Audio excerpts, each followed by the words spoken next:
281 Elden Ring boss facts. To fall asleep to, Elden Ring has 281 boss facts, so obscure, so deeply buried in item descriptions and cut dialogue and developer interviews that most players have beaten the game multiple times and still have no idea any of this exists. Hey, so I put this video together because I kept running into Elden Ring lore threads and community deep dives where people were piecing together boss details that felt like they belonged in a completely different, much darker story than the one the game presents on the surface. I wanted to collect as many of those details as I could, order them in a way that felt natural to watch, and add some context for each one. One choice I made when putting this together was to lean into the bosses themselves as characters, not just as fights. I excluded a lot of pure gameplay mechanic trivia and focused more on the narrative and design side of things, because I think that is where Elden Ring is most interesting. There are 281 facts here. I tried to keep them moving. Some are quick, some go a little deeper. Before I move forward, I'm counting on you to support my channel by clicking that tiny subscribe button so that we can spread these amazing videos to folks like you around the world. Thank you. All right, let us get into it. Fact 1. Godric the Grafted is technically royalty. He is a direct descendant of Godfrey, the first Elden Lord, and Queen Marika. That lineage makes him one of the demigods, a group of individuals who inherited shards of the shattered Elden Ring after the shattering. His bloodline is legitimate. What is not legitimate, at least by the standards of everyone around him, is how he chooses to use it. Fact 2. Godric is widely regarded as the weakest of the demigods, and the game does not try to hide this. Characters who mention him do so with a kind of exhausted disdain. He is described in item descriptions as someone who has always been seen as lesser, even within his own family. This is not just background flavor. It actively shapes his entire design as a villain. Fact 3. Godric's grafting obsession, the practice of surgically attaching the limbs and bodies of other creatures and people onto himself and his soldiers, is understood by most players as simple grotesque villainy, but the lore suggests it is actually desperation. He grafts because he believes accumulating enough bodies, enough flesh, will make him powerful enough to compete with the other demigods. It is a deeply sad motivation when you strip away the horror of it. Fact 4. The Stormvale Castle location, where Godric resides, was once a seat of genuine power. It was a stronghold built during a more stable era of the Erdtree's dominion. Godric did not build it. He simply occupies it, in much the same way he occupies his family name without having earned what that name once meant.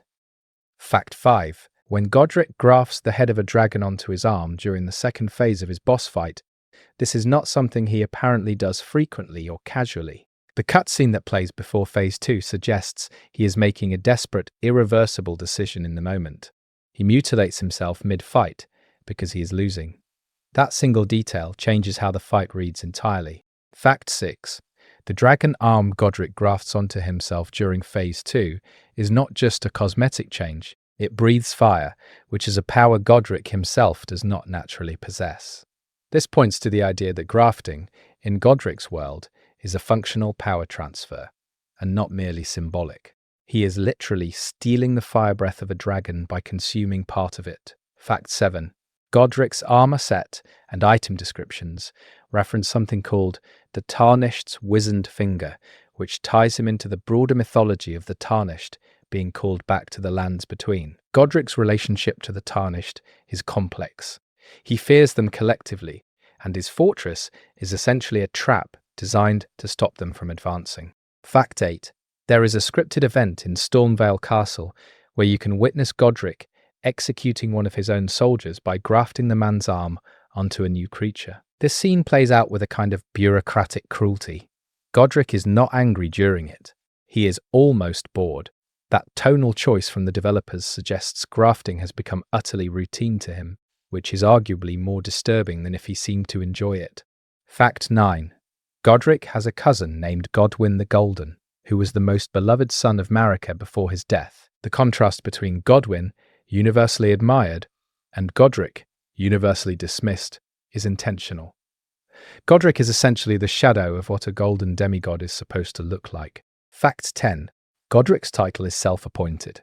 He calls himself Godric the Grafted, all-ruler, and the implication in the lore is that this title is something he gave to himself or allowed to propagate as propaganda. Nobody in the game who is not under his direct control seems to take it seriously.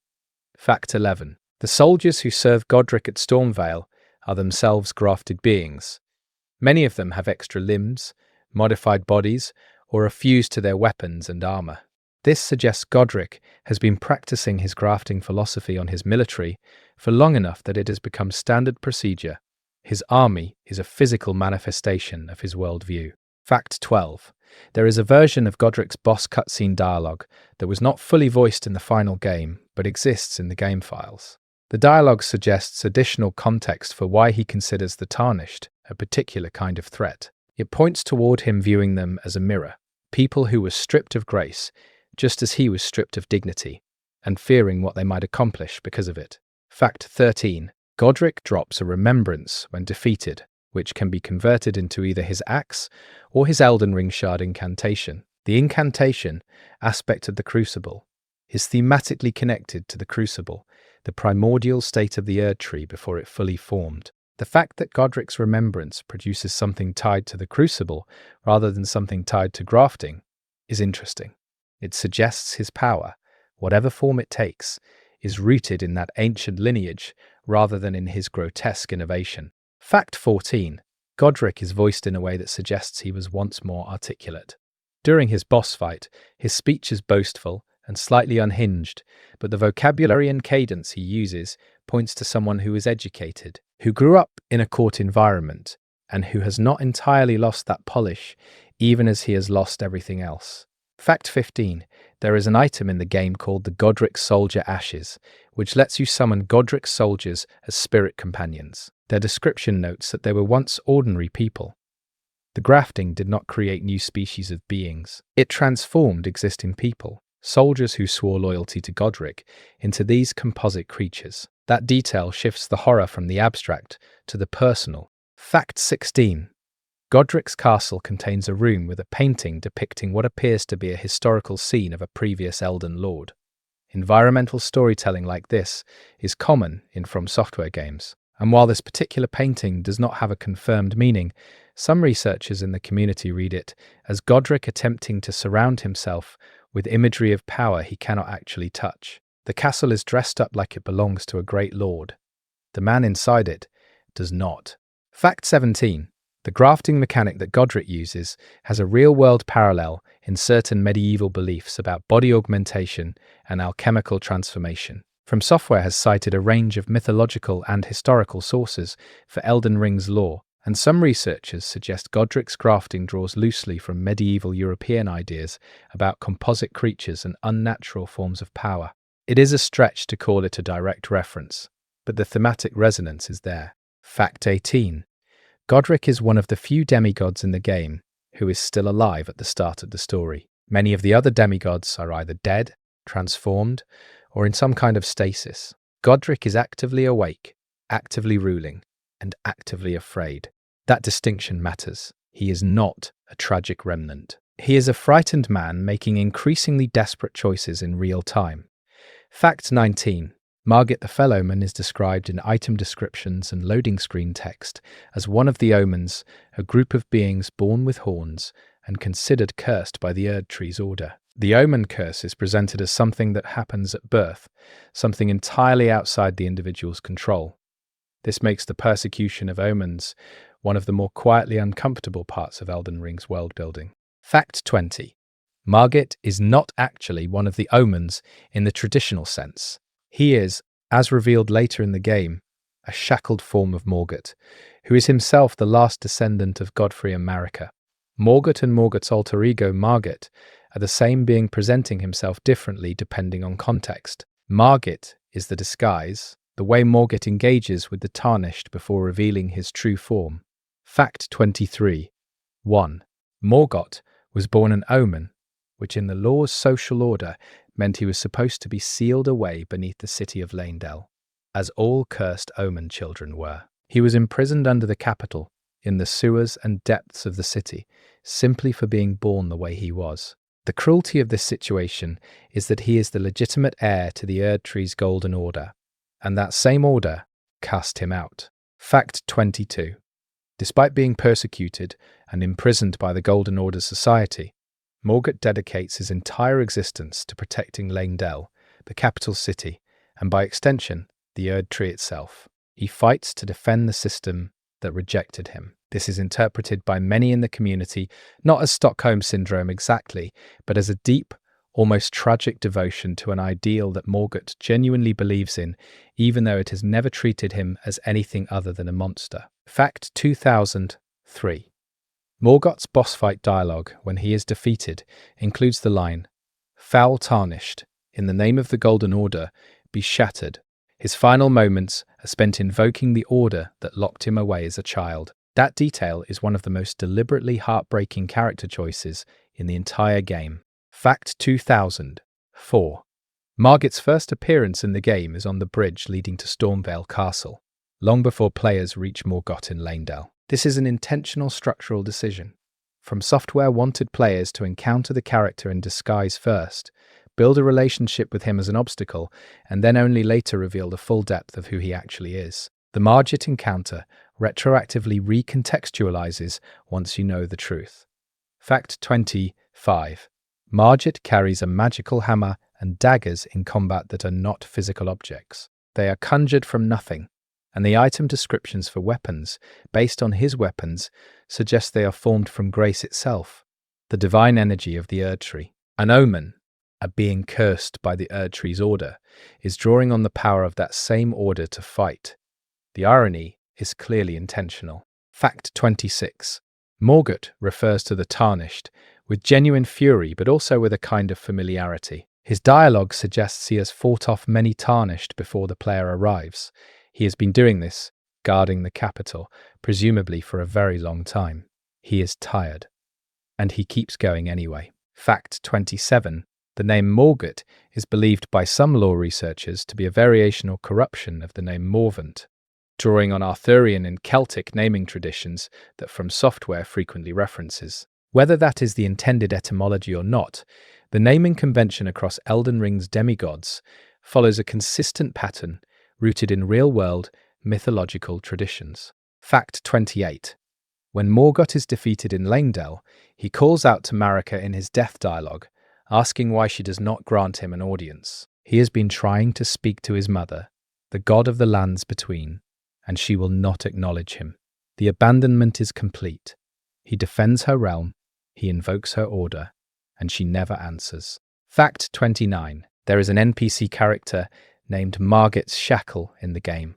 Actually, it is an item that can be used to temporarily interrupt Margit's attacks during the Stormvale Bridge encounter. The existence of this item implies that someone, somewhere, created a specific tool to counter Margit. This points to the idea that Morgott's alter ego Margit has been a known obstacle for long enough that people found ways to deal with him.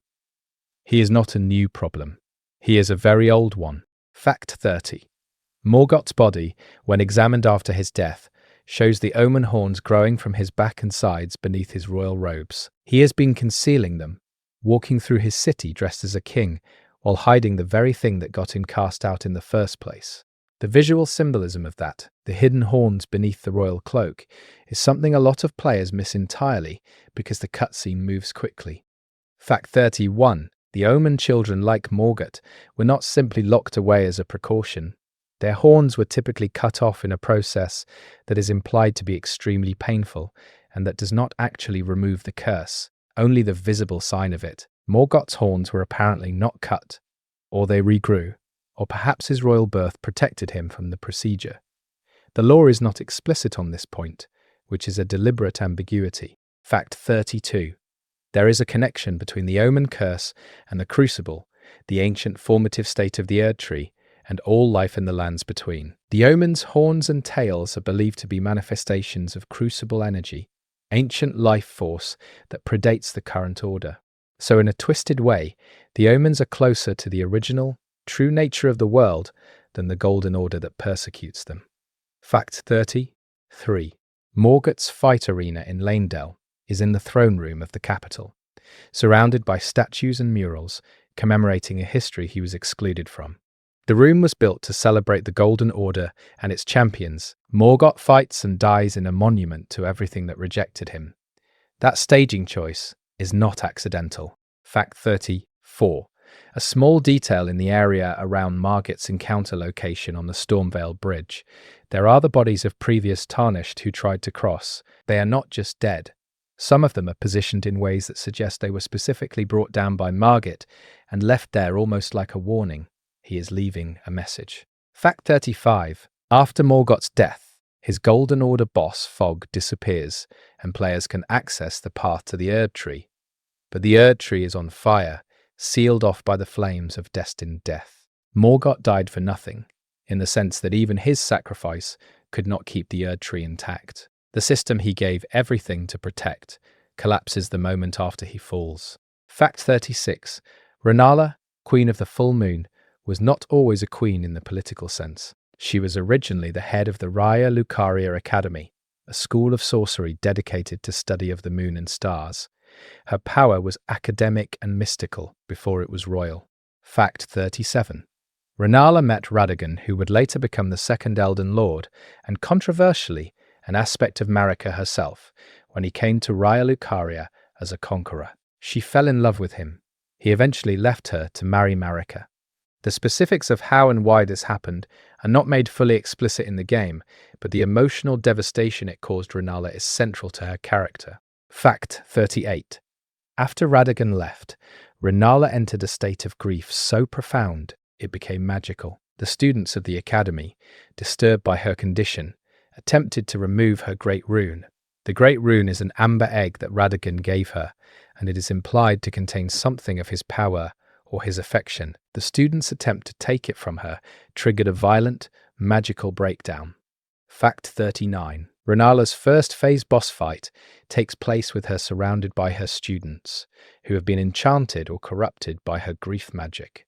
They carry candles and chant, and she floats near the ceiling, seemingly unaware of the player entirely.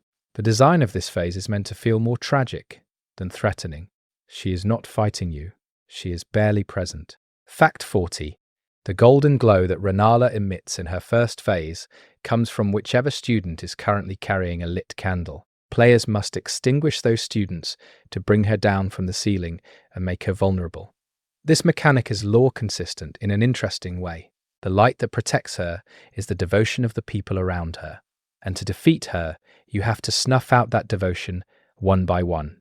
Fact 41. Rennala's second phase takes place in a dreamlike illusion of a starlit lake. This environment does not exist physically in the academy. It is a projection of her inner world, a place she retreats to in her mind. Fighting her in her second phase means fighting her in the most intimate space she has, the landscape of her grief. Fact 42. In her second phase, Rennala summons reborn creatures to fight for her. The reborn, in the game's lore, are beings she has reconstructed or reimagined using her amber egg's power of rebirth. Some of the summons are grotesque combinations. Others look nearly human. The variety suggests she has been experimenting with this power for a long time, trying to fill the absence left by Radagon with new creations. Fact 43. Rennala's amber egg is described as a precursor to a Great Rune. It does not function as a traditional Great Rune in the gameplay sense. Instead, it holds the power of rebirth, which in the lore is understood as the ability to fundamentally alter the nature of a living being. This power is what Rennala uses both to create her summoned creatures and to offer the player the ability to respec their character stats. Fact 44. The fact that Rennala offers the player rebirth after being defeated is a fascinating character choice. She was broken by loss. She was stripped of dignity by her own students. And when the player defeats her, she does not die. She returns to a kind of passive, waking dream state and offers them the power of reinvention. It suggests that even in her grief, her nature is fundamentally generous. Fact 45. Rennala has 3 children with Radagon. They are Radahn, Rykard, and Ranni. All 3 are major figures in the game's story. All 3 carry different aspects of their parents' legacies in complicated ways. The fact that the most significant children in the game's narrative all come from this one relationship between a moon witch and a war god is not incidental. Fact 46. Radahn's enormous physical size is attributed in lore to his having used magic to halt his own body's natural decay after being afflicted with scarlet rot. His mind deteriorated, but his body, frozen by his own power, did not shrink or wither. The result is a giant who is somewhere between the warrior he once was and something else entirely. Fact 47. Rykard turned himself into a serpent god by feeding himself to the god-devouring serpent that lives beneath Volcano Manor. This was not an accident or a mistake. Rykard made a deliberate choice to abandon his demigod form and merge with an ancient, blasphemous entity. His stated goal was to consume the gods themselves, which puts his arc at a direct philosophical opposition to the other demigods who are fighting over control of the Golden Order. Fact 48. Ranni, the third child of Rennala and Radagon, orchestrated one of the most significant events in the game's backstory. She worked with the Black Knife assassins to steal a fragment of destined death and used it to kill her own body, or rather the body assigned to her by the Greater Will, and transferred her soul into a doll. This was her way of escaping the fate the Erd Tree had planned for her. Fact 49. Rennala, after the game's events, is still sitting in the Academy Library in her dreamlike state. She does not die, she does not recover. She simply persists, replaying something from her memory, whispering things to herself. If you listen closely, some of what she whispers is addressed to Radagon. She is still talking to someone who has been gone for a very long time. Fact 50. The Academy of Raya Lucaria, architecturally, is built in a way that resembles a skull when viewed from above. This is not something the game explicitly tells you. It is a detail picked up by players who examine the map carefully. Whether it is intentional environmental symbolism or coincidental design is genuinely unclear. But the From Software team has embedded enough hidden symbolism elsewhere that it would not be surprising if it was deliberate. Fact 51. Starscourge Radahn is considered by the in-game characters who knew him to be the strongest demigod who ever lived, at least in terms of raw combat ability. This is not just said once. Multiple NPCs and item descriptions emphasize it. The game wants you to understand that the deteriorated, half-mad giant you fight is the diminished version of something even more formidable. Fact 52. Radahn was afflicted with scarlet rot through a campaign by Malenia, his half-sister. Their battle is described as one of the most devastating conflicts of the Shattering War. Neither of them won in any meaningful sense. Malenia unleashed her rot, Radahn fell into madness and physical decay, and both of them essentially destroyed each other in the process. Fact 53. Radahn is famous in the lore for having learned gravitational magic, specifically so that he could keep riding his horse, Leonard. The horse, named Leonard in the game's files and identified in community research, could not support Radahn's enormous frame after his magic-arrested growth. Rather than find a different mount, Radahn learned to manipulate gravity to reduce his own effective weight. That is presented in the lore as a completely serious and touching detail. Fact 54. Leonard, Radahn's horse, is still with him at the time of the boss fight. A giant, barely coherent demigod, deep in the rot madness, still on his beloved horse, and if you look closely at the fight's second phase, Leonard is still running during the meteor entrance. Radahn held on to that horse through everything. The community found this detail deeply emotional. Fact 55. The Radahn Festival, the event that triggers his boss encounter, is presented in-game as a celebration. NPCs talk about it with excitement. There are vendors, a general festival atmosphere, and encouragement. But what the festival actually is, mechanically, is a coordinated attempt to kill Radahn while he is too incapacitated to be a genuine threat. The festive framing over the reality of what is happening is an uncomfortable dissonance the game leaves unexplained. Fact 56. General O'Neill, Alexander the Iron Fist, and other warrior characters attend the Radahn Festival voluntarily. Their motivations vary. Some want glory, some want to test themselves against the greatest remaining warrior. The fact that the final confrontation with a fallen legend is framed as a festival points to the lore's suggestion that the lands between has a complex, almost theatrical relationship with violence and power. Fact 50. After Radahn's defeat, A meteor falls in a specific location in the lands between, creating a new crater.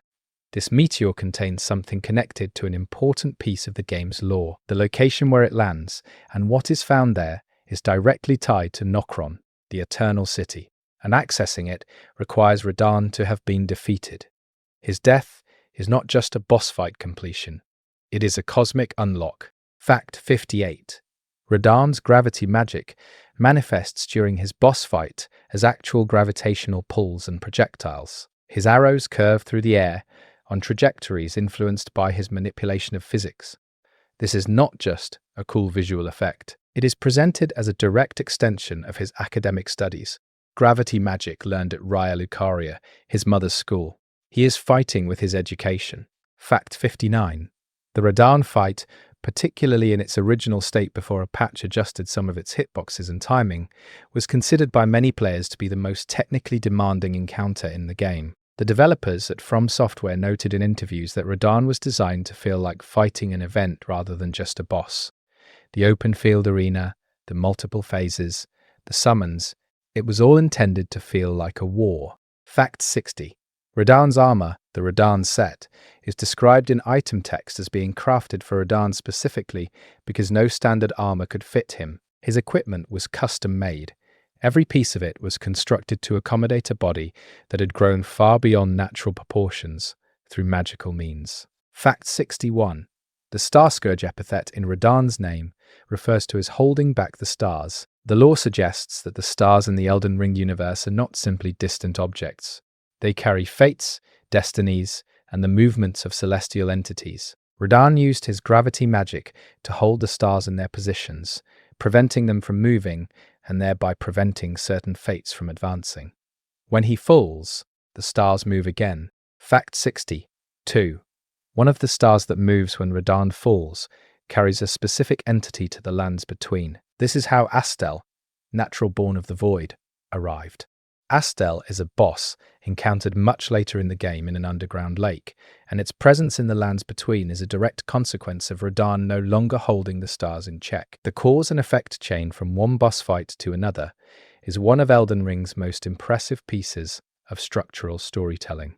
Fact 60. Radahn's Great Rune, when activated, increases all attributes simultaneously.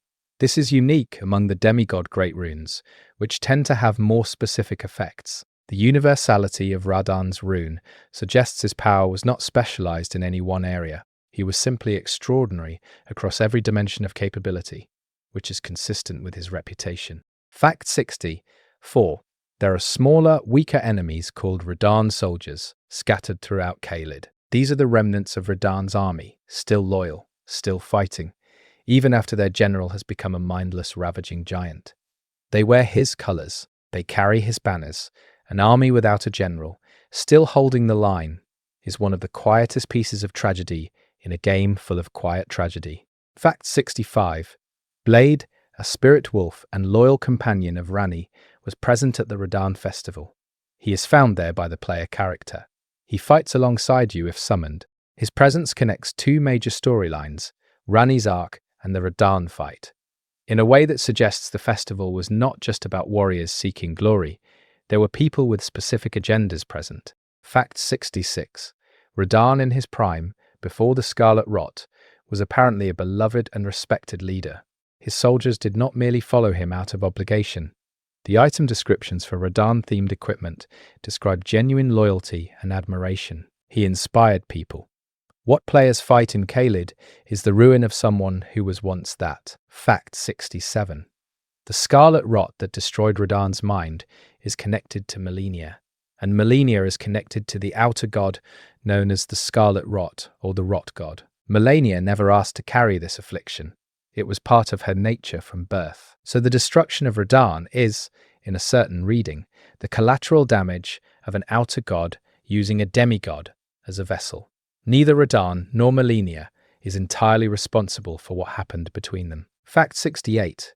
Radahn's boss fight is one of a handful in the game where you can summon multiple NPC characters simultaneously. The design intent, according to community analysis, is to create the feeling of a genuine raid, a coordinated effort against something too powerful for any individual. Even with all those allies, the fight is dangerous. The scale communicates something about how formidable Radahn was supposed to be. Fact 69. Rykard, Lord of Blasphemy, is reached through Volcano Manor, an estate on Mount Gelmir that doubles as an assassination guild. Volcano Manor is run by a woman named Tanith, who is deeply devoted to Rykard, apparently to the point of consuming parts of him after his defeat. This detail is found through an optional questline and is not presented dramatically. It is just quietly, horrifyingly there. Fact 70. Rykard merged with the god-devouring serpent, an ancient entity that predates the current Golden Order. The serpent was already present in the world before Rykard found it. His decision to feed himself to it and then absorb it from within was his method of gaining power outside the Erd Tree's system of grace and divine authority. Fact 71. The god-devouring serpent is not explicitly explained in terms of origin. The lore suggests, rather than states directly, that it is connected to primordial aspects of the world that existed before the Elden Ring and the Erd Tree established their dominance. It is old in a way that predates the current cosmological order, which makes Rykard's choice to unite with it a genuine ideological statement about where he stands in relation to that order. Fact 72. Rykard's stated philosophy, what remains of it in his boss fight dialogue, is a form of nihilistic revenge. He wants to eat the gods. He wants to consume divine authority because he regards it as fraudulent, as a system that distributes power arbitrarily and destroys those who do not comply. Whether you agree with his analysis or not, the lore makes it clear that he arrived at this position through observation of how the Golden Order actually operates.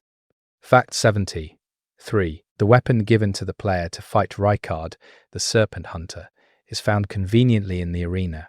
Its description implies it was crafted specifically to kill Rykard or something like him. Someone placed it there. The identity of who placed it and why is not confirmed, but the implication is that Rykard was always expected to eventually need to be stopped, even by people who may have initially supported his rebellion. Fact 74. Rykard's arena is inside a volcano, in a chamber filled with lava and the remains of things he has already consumed. The environmental design communicates his appetite in the most literal possible way. The boss fight is staged inside the evidence of every previous meal. Fact 75. There are notes and messages throughout Volcano Manor that suggest the assassination assignments Tanith gives players are targeting people who have the potential to interfere with Rykard's plans, or the Manor's agenda. The targets vary widely in who they are and what they represent. The variety implies that Rykard's idea of what constitutes a threat is very broad. Fact 76. Rykard was a student at the Academy of Raya Lucaria before his transformation. He received a formal magical education. His turn to the god-devouring serpent is therefore not the act of someone who lacked access to power within the system. He had access. He rejected it. He looked at what the Golden Order offered and decided it was not worth having on those terms. Fact 77. The serpent that Rykard becomes in the boss fight is enormous, certainly larger than any serpent naturally occurring in the lore. His transformation goes beyond simple merger. He has been altered at a fundamental biological level. The serpentine body he inhabits is something genuinely new in the world. Fact 78. Rykard's daughter Zorias has taken on a serpentine form similar to his, suggesting that whatever transformation Rykard underwent, it has genetic or magical implications for his bloodline. She is found in Volcano Manor and is one of the more sympathetic characters in the location, though her loyalty to her father and his philosophy complicates any simple reading of her. Fact 79. The questline for Rykard's location includes a set of assassination targets and rewards, but if you complete the full sequence before defeating Rykard, certain characters in the manor have different reactions to his death. Some are devastated, some are philosophical. The manor is not a uniform organization with uniform values. It is a coalition of people who found their way to Rykard's cause through different paths. Fact 80. Rykard's Great Rune, if you equip it, restores health when you kill enemies. This is lore consistent in a somewhat grim way. His power was always about consumption, about taking in life to sustain himself. Activating his Great Rune means playing with his philosophy as your mechanical strategy. Fact 80. 1. The serpent boss encountered before Rykard in Volcano Manor, the full-grown falling star beast, is not connected to Rykard's serpent lore. It is a separate creature of a different origin entirely, but its placement just before Rykard's domain is presumably intentional, using one serpentine encounter to prime players for what is coming next. Fact 82. After Rykard's death, Tanith, his devotee, can be found at his defeat location kneeling beside his body. If you return a second time, she is eating him. She has no dialogue explaining this, she simply continues.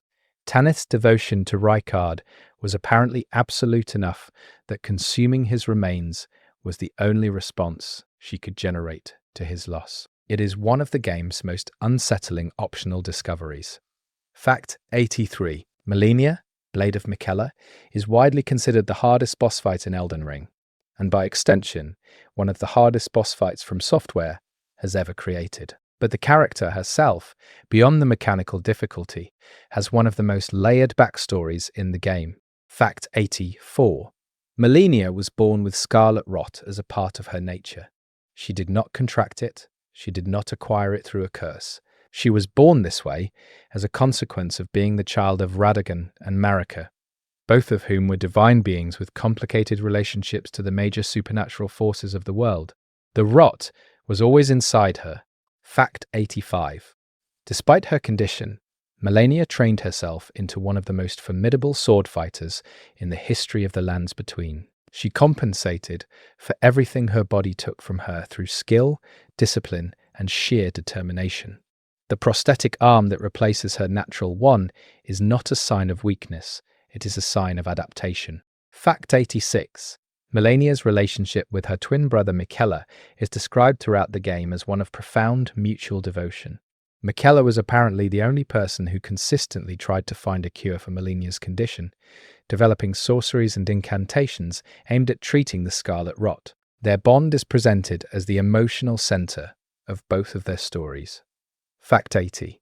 7. Miquella put himself into a golden cocoon inside the Halig tree, his created tree that he intended as an alternative to the Erd tree, specifically to try to break his own curse and continue developing treatments for Malenia. He never made it out.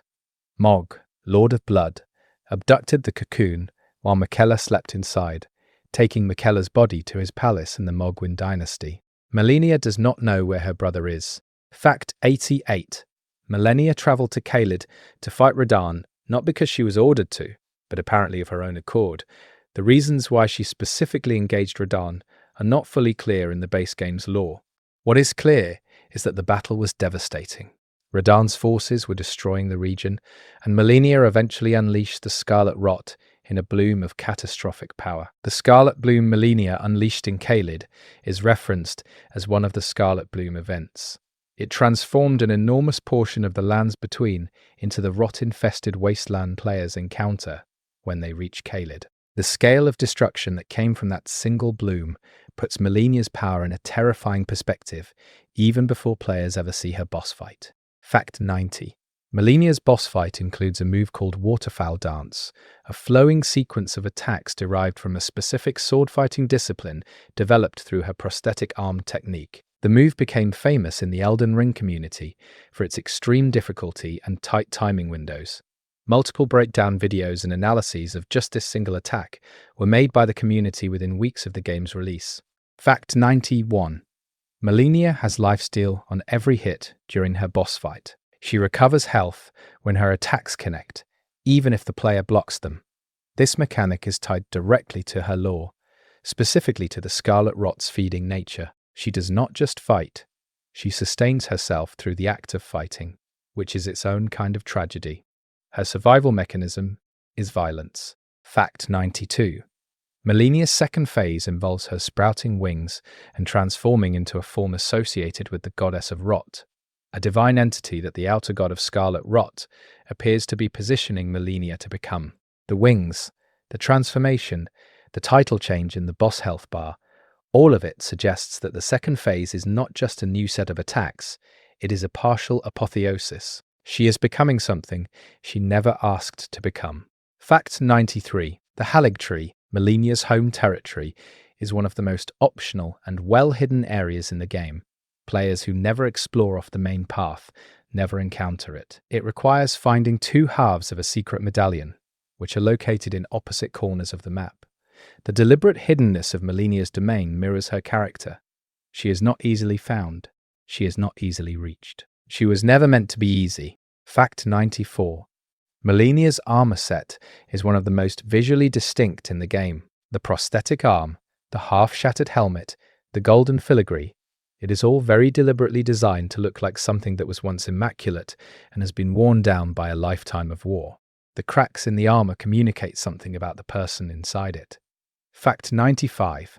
There is a moment in Melinia's boss fight where she performs a diving aerial attack that ends in a massive rot explosion. During this attack, she briefly adopts a pose that the community identified as visually similar to traditional depictions of the Hindu goddess Kali. From Software has incorporated iconography from global mythological traditions throughout their catalogue, and this particular visual reference, if intentional, adds a layer of meaning to Melinia's transformation into the goddess of rot. Fact 96. Melinia says very little during her boss fight compared to many other demigod encounters. Her most famous line, spoken before the fight begins, is her acknowledging that she has never lost to an opponent. The player is presumably the first to defeat her. The weight of that line only fully lands after the fight, when you understand what she has been through and how unlikely it was that anything could have put her down. Fact 97. The Clean Rot Knights who serve Melinia are described as soldiers who voluntarily exposed themselves to limited amounts of scarlet rot in order to better serve her. This was considered an act of devotion. They deliberately accepted a version of their master's suffering as an act of loyalty. The Clean Rot Knights are one of the more quietly unsettling factions in the game's world. Fact 98. Melinia's questline NPC, a character named Millicent, is one of the most emotionally resonant optional stories in Elden Ring. Millicent was apparently created from Melinia's rot, and her arc involves her coming to terms with her nature and her connection to the woman whose affliction gave her existence. The Melinia-Millicent parallel is one of the game's most deliberately constructed emotional threads. Fact 99. The item dropped when Melinia is defeated, her remembrance, yields either her prosthetic arm weapon or her Scarlet Aeonia incantation.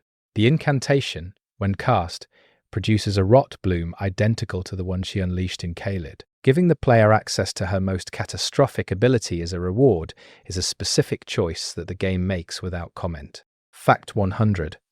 Melinia's boss room is at the top of the Halig tree, a tree that Miquella grew from his own golden hair and blood. The tree itself is a monument to his love for her, and she resides at its highest point, guarding it, waiting. She is waiting for her brother to return. He never does.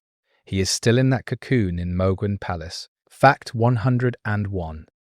Melinia is blind. Her eyes were apparently lost to the Scarlet Rot's progression. Despite this, she navigates the world and fights at the level she does through some combination of heightened other senses and possibly a supernatural awareness tied to her rot. The game does not explicitly explain how she functions without sight. It simply presents her as fully capable and leaves the mechanism to implication. Fact 102.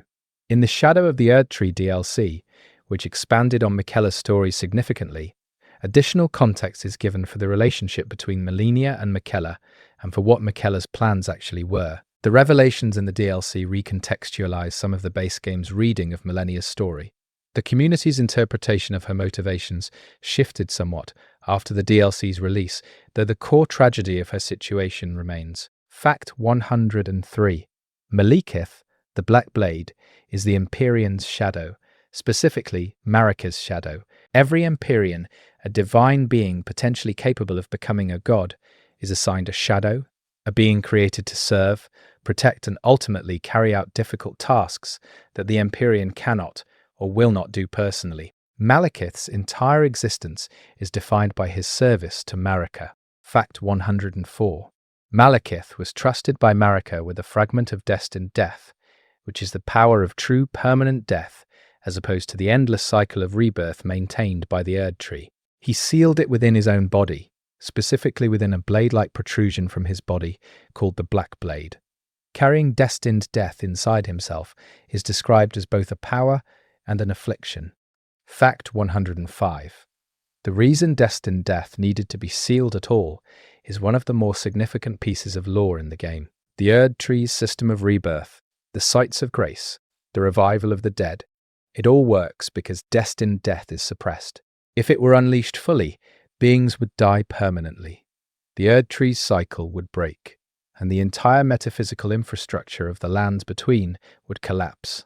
Malekith carries the one thing that could destroy the system he serves. Fact 106. Before Malekith, there is the first half of his boss fight, in which he appears as a creature called the Beast Clergyman. The Beast Clergyman is a hunched bestial figure who is encountered earlier in the game as a minor NPC. Discovering that this NPC is actually Malekith in a disguised form is one of the game's more well-hidden reveals. The character Geraint, another bestial clergyman who eats death roots, is yet another form of the same being. Fact 107. Geraint, the form of Malekith that players can interact with at the Bestial Sanctum, has an entire side quest line involving feeding him death roots, which are manifestations of destined death energy. He becomes increasingly agitated as you give him more. This is presented as a hunger, an obsession, and is consistent with his nature as the entity that sealed destined death inside himself. He is drawn to it. Fact 108. Malekith's boss fight takes place in Farum Azula, a location that exists partially outside of time. The architecture of Farum Azula is slowly crumbling and falling apart in real time during the area's exploration. Fights there take place on platforms and ledges that are themselves in the process of collapsing. The environmental instability mirrors the metaphysical instability that Malekith represents. Fact 109. The Blackblade attacks in Malekith's second phase reduce the target's maximum health temporarily. This is an implementation of destined death as a gameplay mechanic. The blade does not just damage you, it erodes your life. It moves toward the endpoint that every living thing in the lands between is supposed to eventually reach, but currently cannot, due to the Erd Tree's system. Fact 110. After Malekith's defeat, destined death is released from his body, and this triggers the burning of the Erd Tree. The sight of grace flames that spread across the capital are a direct consequence of killing Malekith. His defeat is not just a player victory. It is a world-changing event that alters the state of the lands between. Fact 111. Malekith is enormous. He is one of the physically largest humanoid boss encounters in the game, and his size is specifically tied to his role as a being created for a divine purpose. He is built at the scale of something that was never meant to be a person in the ordinary sense. He was created to hold something terrible and to fight. Fact 112. The visual design of Malekith's second phase, the half-golden, half-shadowed appearance of his body and blade, is interpreted by many in the community as representing the tension between his divine origins and the corrupting weight of what he carries. The golden aspects tie him to Marika and the Erd Tree. The dark aspects tie him to destined death. Fact 113. There is a detail in Malekith's pre-fight cutscene where, during his transformation from Beast Clergyman into Malekith, the shift appears to cost him something. He does not seem eager or proud in that moment. It reads more like a resignation. He is done pretending to be something lesser. He is now what he was made to be. Fact 114. The Deathbird enemies scattered throughout the lands between are connected to Malekith's domain. They appear at night, suggesting a connection to death cycles and hidden aspects of the world. Their Deathbird ashes and related items describe them as something like attendants to Malekith's domain. Even his lesser servants are tied to the concept of permanent endings.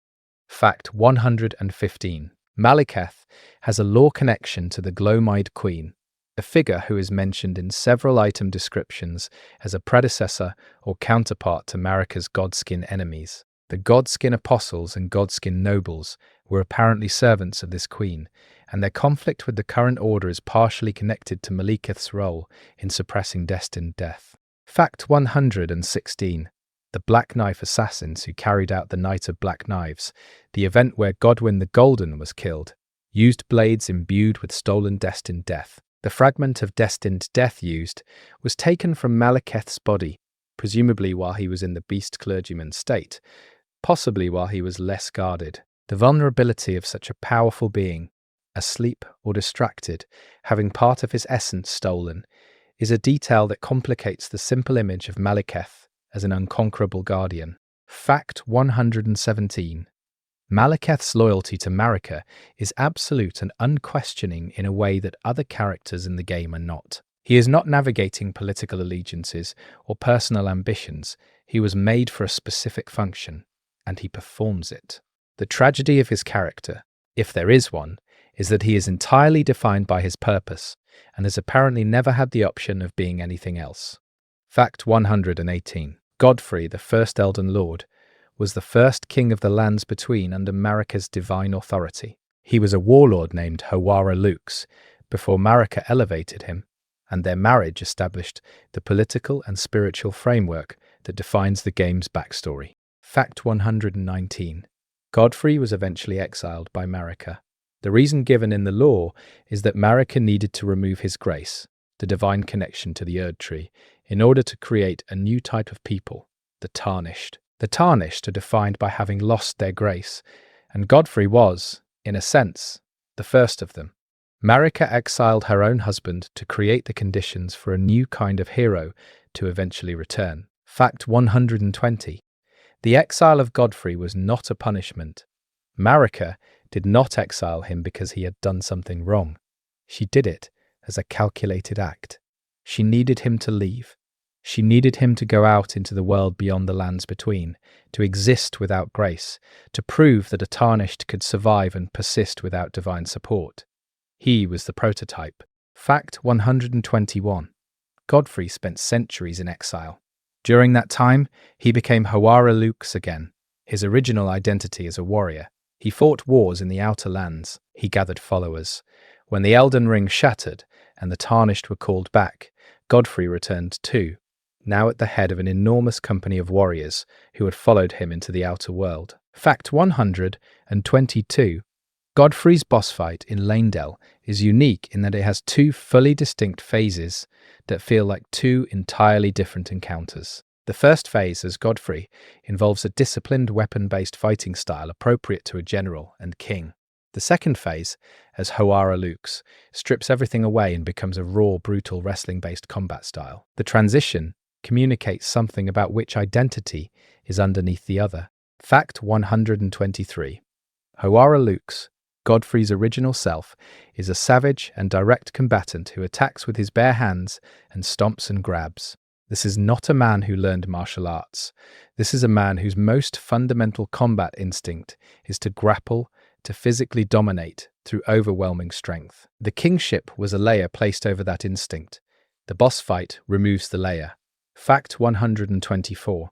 There is a spectral golden figure that stands behind Godfrey during his boss encounter in Leyndell. This is the site where Godfrey's grace was strongest. His resonance is still present there. When you fight him in the capital, you are fighting in the location where his history is most concentrated. The golden spectre is his own echo. Fact 125. Godfrey's great rune does not function in the traditional gameplay sense. Defeating him does not yield an activatable great rune that changes your stats. Instead, his defeat serves a different narrative purpose, advancing the game towards its final sequence. The reward for killing Godfrey is not a tool. It is access to the next stage of the story. Fact 126. Hawara Lux, in his second phase, has a move where he leaps high into the air and slams down with both fists, creating a shockwave. The animation of this move is sometimes compared by the community to classic wrestling moves, specifically power moves like a double axe handle or ring-entering signature slams. There is a deliberately theatrical quality to the attack that matches the shift in tone from the dignified Godfrey phase to the primal Hawara Lux phase. Fact 127. Godfrey is the father of Godric through his relationship with Marika, which makes Godric the first boss of the game, and Godfrey, the penultimate boss, direct relatives. The player, in a symbolic sense, begins with the diminished heir and ends with the original. The structure of the game's boss progression mirrors an archaeological dig, moving further and further into the past. Fact 128. Before Godfrey became the first Elden Lord, he served under a shaman queen in the Outer Lands named Godfrey. No, the Queen's name is given in the lore as something else entirely, and the specifics of his pre-Marika life are deliberately vague. What is clear is that he was a warlord of significant, but not divine power before Marika found him. She elevated him, she made him a king, and then she sent him away. Fact 129. Radagon of the Golden Order is the male aspect of Marika herself. This is one of the most discussed pieces of lore in Elden Ring and remains one of the most controversial in terms of interpretation. The leading reading in the community is that Marika and Radagon are two identities inhabiting the same divine body, with Radagon appearing when Marika transformed or was compelled to take a male form. Fact 130. The implications of Radagon being Marika mean that when Radagon married Rennala and had children with her, it was in a sense Marika having children. And when Radagon then left Rennala to remarry Marika, the act was Marika in one form, leaving Rennala to reunite with herself in another form. The metaphysical implications of this, and what it means for the children of both relationships, are enormous and have generated significant community discussion. Fact 131. Radagon is encountered as the second part of the final boss fight, following the Elden Beast. He is presented as a corrupted kneeling figure attempting to hold the Elden Ring together even as his body deteriorates. His stance and design communicate someone who is performing a duty against his will, or perhaps against one aspect of his will, while another aspect of him, Marika, already gave up. Fact 132. The Elden Beast is the physical manifestation of the Elden Ring itself, or at least of the Outer God's will as expressed through it. It is a cosmic entity, ancient and alien, housed in the body of a creature that looks like a hybrid of something oceanic and something astronomical. It exists outside of conventional understanding of life and death in the game's world. Fact 133. The Elden Beast's arena is a golden sea, an infinite feeling space outside of the normal world. This location represents the place where divine will and physical reality intersect, and fighting there communicates that the Tarnished has moved entirely outside of the world they were fighting through, and into something more fundamental. Fact 134. The Elden Beast creates golden stars and constellation-like formations during the boss fight. These are not just visual effects. The lore suggests they are real manifestations of the Elden Beast's nature, as a stellar entity, a being that arrived from the stars, or is associated with them in some fundamental way. Fact 135. Marika's reason for shattering the Elden Ring is one of the game's central mysteries. Several interpretations exist. One reading suggests she did it out of grief after Godwyn's death. Another suggests she did it as an act of rebellion against the greater will, the highest divine authority in the game's cosmology, similar to how Ranni rejected her fate. The lore does not confirm one reading over the other definitively. Fact 130. 6. The Radagon-Marika duality is hinted at throughout the game in small ways, long before the final boss reveal. The fact that both names contain an anagram of each other is well known in the community. The fact that statues of Radagon and Marika bear strong visual similarities is less immediately obvious, but equally deliberate. Fact 137. The Elden Beast's attacks include one where it draws patterns in the sky that function as a kind of holy grid before firing them at the player. The visual design of this attack resembles constellations or divine text. It is fighting with what are essentially divine words or divine patterns, which is consistent with the idea that the Elden Ring itself is a kind of cosmic law written into reality. Fact 138. Multiple endings are possible after defeating Radagon and the Elden Beast. Each ending represents a different philosophy about what to do with the divine authority that the player has now obtained by proximity. The variety of endings reflects the game's core theme. Power has been made available, and the question is what kind of world you want to build with it. Fact 139. The Elden Lord ending, which is the most basic positive ending, has the Tarnished sit on a throne and become the next Elden Lord under the existing system. It is the outcome the Golden Order, or what remains of it, would have wanted. It is presented without fanfare or triumph. You sit down. The world continues. The system is repaired, not replaced. Fact 140. Ranni's ending, involves the tarnished becoming consort to a god queen who has rejected the greater will and is charting a new course for the universe based on coldness and distance and something she calls the Age of Stars. This ending is preceded by a kiss. The intimacy of it against the cosmic scale of what it represents is a deliberate tonal choice that many players found moving. Fact 141. The Frenzied Flame ending, in which the player becomes the Lord of Frenzied Flame and burns everything, is the most destructive possible outcome. The three fingers, the entity associated with the Frenzied Flame, represents a form of chaos that predates order itself. This ending is not presented as evil exactly. It is presented as the end of things, which the world may or may not have wanted. Fact 142. The ending that involves Gold Mask and Korhin, two NPCs with a quest line, results in what is described as the most perfect version of the Golden Order, a correction of its flaws from within. This ending is often overlooked because the questline to unlock it is complex and easy to miss. The developers apparently wanted a path that represented genuine idealistic improvement rather than rupture or replacement. Fact 143. The Dung Eater ending results in something called the Blessing of Despair, which will inflict the Omen Curse on all future generations of humans. It is deliberately presented as the worst of the player character motivated endings in terms of impact on other people. The Dung Eater himself is one of the most intentionally repellent characters in the game, and his ending is the culmination of that repellence. Fact 144. Dragonlord Placidusax is one of the oldest bosses in the game in terms of lore timeline. He was the Elden Lord before Marika and before the Erdtree's current form of dominion. He served a different god, referred to only as his god, who fled at some point in ancient history. Placidusax has been waiting for that god's return ever since. Fact 145. The god that Placidusax served is never identified by name in the base game. Some lore researchers believe it may be the Formless Mother, or possibly a predecessor form of the Greater Will, or perhaps an entirely separate divine entity. The ambiguity is maintained carefully throughout the game, and the DLC suggesting either that From intentionally obscured this information, or that the answer is embedded in details that have not yet been fully decoded. Fact 146.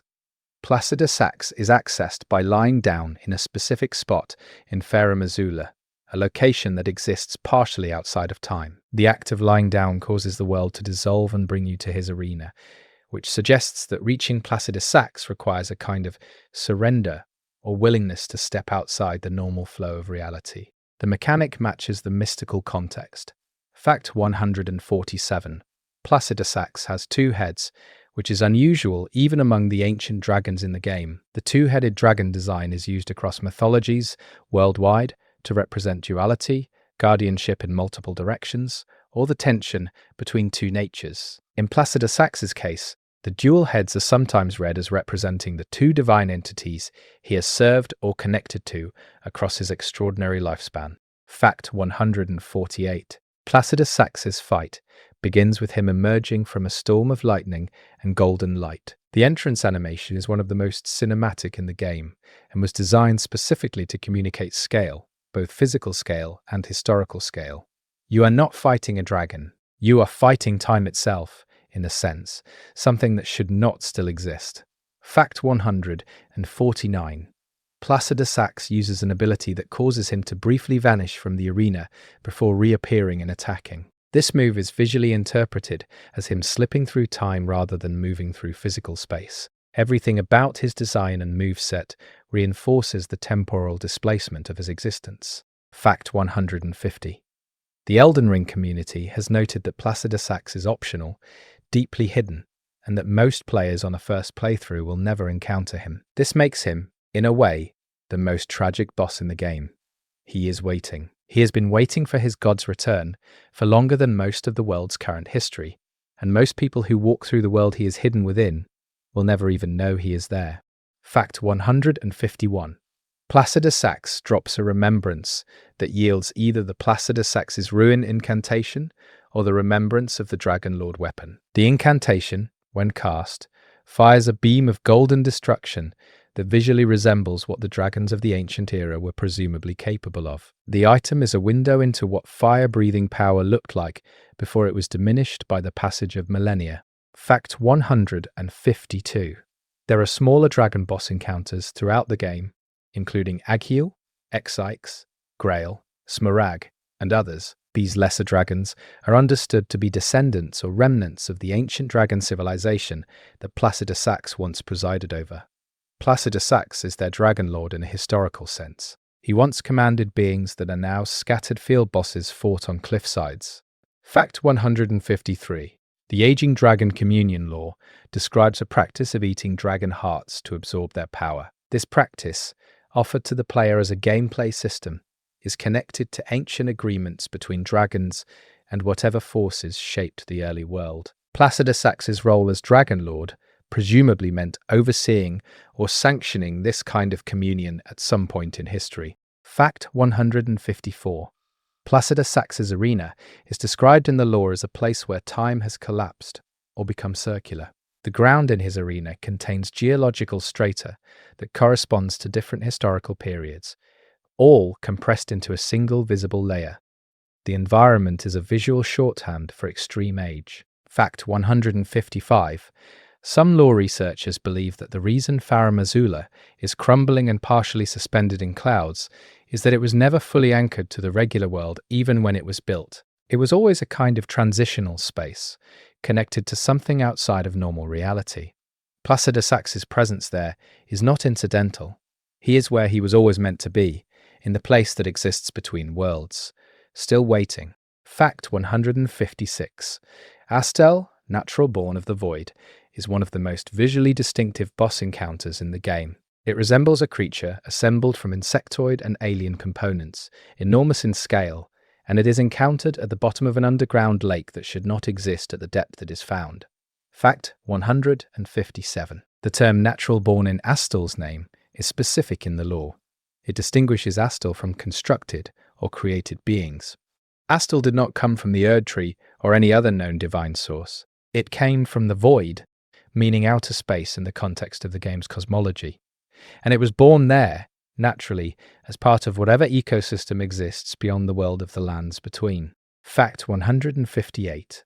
Astel has an attack where it grabs the player character and pulls them close, then detonates a gravity explosion at point-blank range. This attack is one of the most dangerous in the game, and is visually reminiscent of something consuming or pulling apart its prey using gravitational force. The gravity theme connects it to the broader Elden Ring cosmology, where gravity magic is associated with things that fell from the stars. Fact 159. The underground lake where Astel is found, the Lake of Rot, connects Astel's presence to the Scarlet Rot, though Astel itself does not appear to be a rot entity. The proximity might suggest that the meteor containing Astel landed near the underground sources of Scarlet Rot, or that there is some cosmic relationship between void entities and rot that the game does not make fully explicit. Fact 160.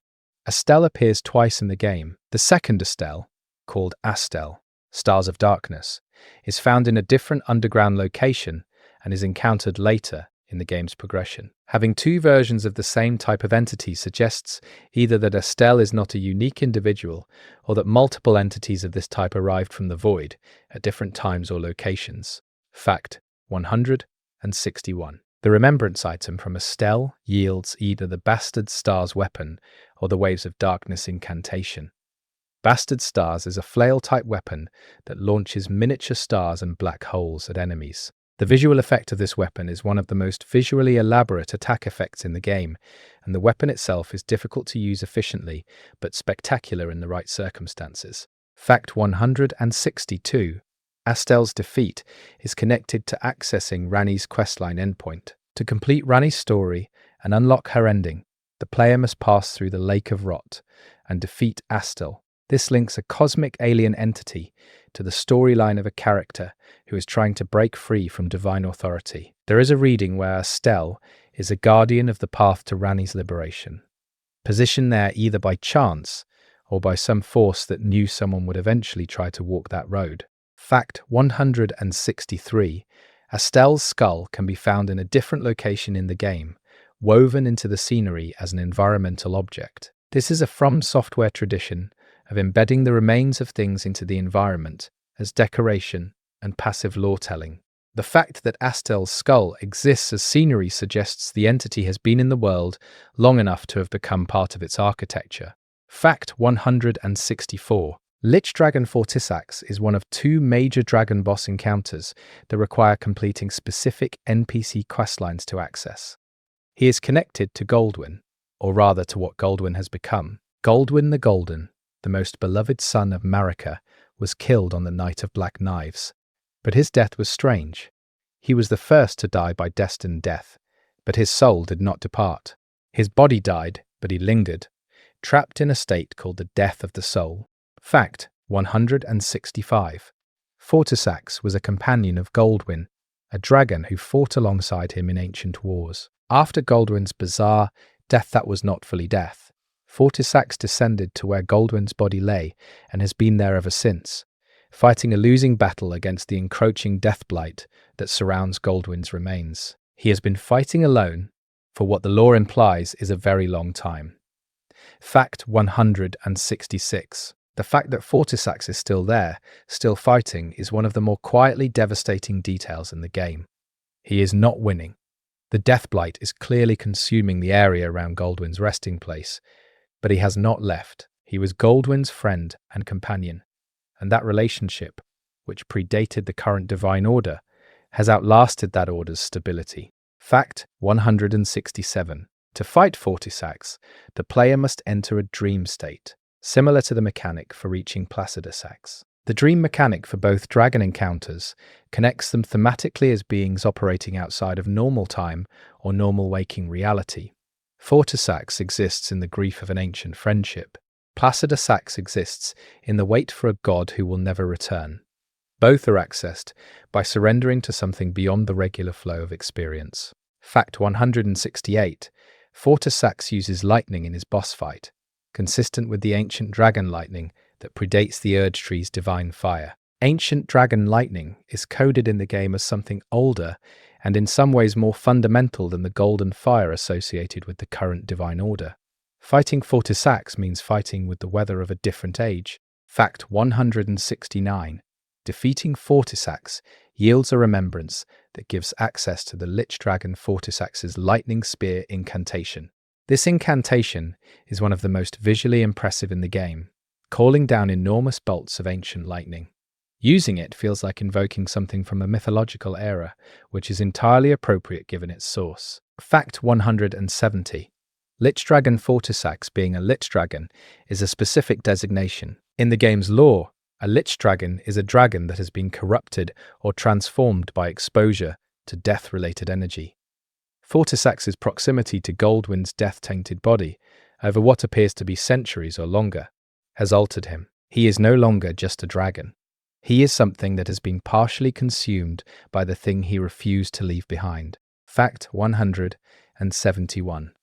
The connection between Fortisax and the Deathrite bird enemies scattered across the lands between is implied, rather than explicit. The Deathrite birds are connected to ancient death rituals that predate the Erd Tree's current system of rebirth. Fortisax and Goldwyn's story seems to connect to a period when death was still a more open and natural concept, before Marika suppressed destined death and changed what dying meant for everyone in the lands between. Fact 172. The Grafted Scion is the very first boss encounter in the game, appearing seconds after the tutorial begins. Many players are killed by it before understanding what is happening. It is not winnable on a first encounter by design. The intended outcome is that the player character dies and begins the journey proper as a tarnished. Fact 173. The Grafted Scion is described as a creature made from grafted human bodies, specifically from the bodies of people who attempted to kneel before Godric. The act of submission to Godric apparently resulted in being incorporated into one of these creatures.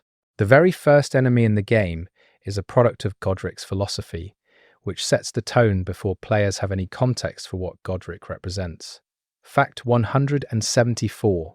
Returning to kill the Grafted Scion after becoming stronger is a common tradition among Elden Ring players and streamers. The moment of finally defeating it, having grown enormously from the character who was immediately killed by it at the start, is used as a narrative bookend. The game does not specifically reward this moment, but the community created its own ritual around it. Fact 175. The grafted scion drops 2 weapons when defeated: the ornamental straight sword and the golden beast crest shield. Both are linked to Godric through their visual design and item descriptions. This means even the throwaway intro boss is connected to the game's major villain through its dropped loot. Fact 176. The tutorial area that follows the death to the grafted scion contains a chest with a message warning players not to open it. The chest teleports players to a far-off location called the Celia Crystal Tunnel.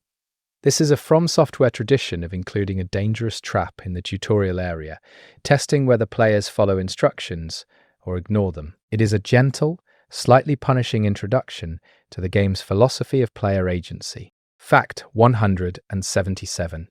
The Tree Sentinel is the first major optional boss players encounter after reaching the open world. He patrols the road directly in front of the player's starting point and is almost certainly more powerful than the player character at that stage of the game. His placement is designed to communicate that the world is open, that it has dangers that will outmatch you, and that choosing where to go and when is part of the game's design. Fact 178. The Tree Sentinel's armor and equipment are described as belonging to a divine guardian of the Erd Tree's outer limits. He is not a knight in service to a human lord. He is a manifestation of the Erd Tree's defensive authority, which makes his presence on the road a kind of divine gatekeeping. The world is saying, before anything else, that passage here requires proof of readiness. Fact 179. The Tree Sentinel boss can be defeated at any time. Some players, skilled or determined enough, take him down before exploring anything else. This is not how most players experience the game, but the option is always present, and players who do manage it are rewarded with a sense of accomplishment the game explicitly supports, by making it possible. Fact 180. There is a variant called the Draconic Tree Sentinel that appears later in the game with lightning-based attacks. The contrast between the 2 Tree Sentinels, one basic, one enhanced, maps onto the player's expected progression. The first time you see a Tree Sentinel, you likely flee. The second time, you might feel differently. Fact 181. The golden halberd weapon dropped by the Tree Sentinel is one of the best early game weapons for certain build types. Its item description ties it to the Erd Tree's divine authority. Carrying it means carrying a tool of the very power system you are ostensibly challenging. The game allows this without comment. Fact 182. Crucible Knights are boss encounters found throughout the game, often guarding important locations or items. They are described as ancient knights who served in an era before the Erd Tree's refinement of divine authority, when the Crucible was still the dominant expression of life in the world. Fact 183. The Crucible in Elden Ring's lore is described as the primordial form of all life, the chaotic, undifferentiated source from which the Erd Tree eventually grew. The Crucible Knights are not just old knights. They are warriors from a period when the very nature of life and power was fundamentally different from what it became. Fact 184. Crucible Knights fight using techniques that incorporate aspects of the Crucible itself, specifically a tail attack and a wing attack that are clear manifestations of ancient life force. These attacks look like the knights are partially transforming, partially expressing something that should no longer exist in the world's current order. The Crucible energy is still inside them, available to use despite the Erd Tree's refinement of existence. Fact 185. The Crucible Knight and Crucible Knight Siluria fight as a paired encounter in the Deep-Root Depths. Fighting 2 Crucible Knights simultaneously is considered one of the more difficult optional encounters in the game. The difficulty is compounded by the fact that both knights are aggressive and have techniques that punish defensive play. Fact 186. Crucible Knight Ordovis is found in the Ariza hero's grave, paired with another Crucible Knight. His armor set and item descriptions describe him specifically as one who served Godfrey, the first Elden Lord. His presence in a hero's grave, a location designed to honor significant figures, implies that Ordovis himself was considered significant within the order he served. Fact 187. The Crucible Knight's visual design combines traditional heavy armor aesthetics with subtle biological elements. Scales, feathers, hints of tails and wings partially visible beneath the armor. This combination communicates that these are not people who chose to look like Crucible entities. They are people who have been partially absorbed into the Crucible's expression of life through long service to its energy. Fact 188. There is a boss version of the Crucible Knight that appears as a phantasm in some boss fights.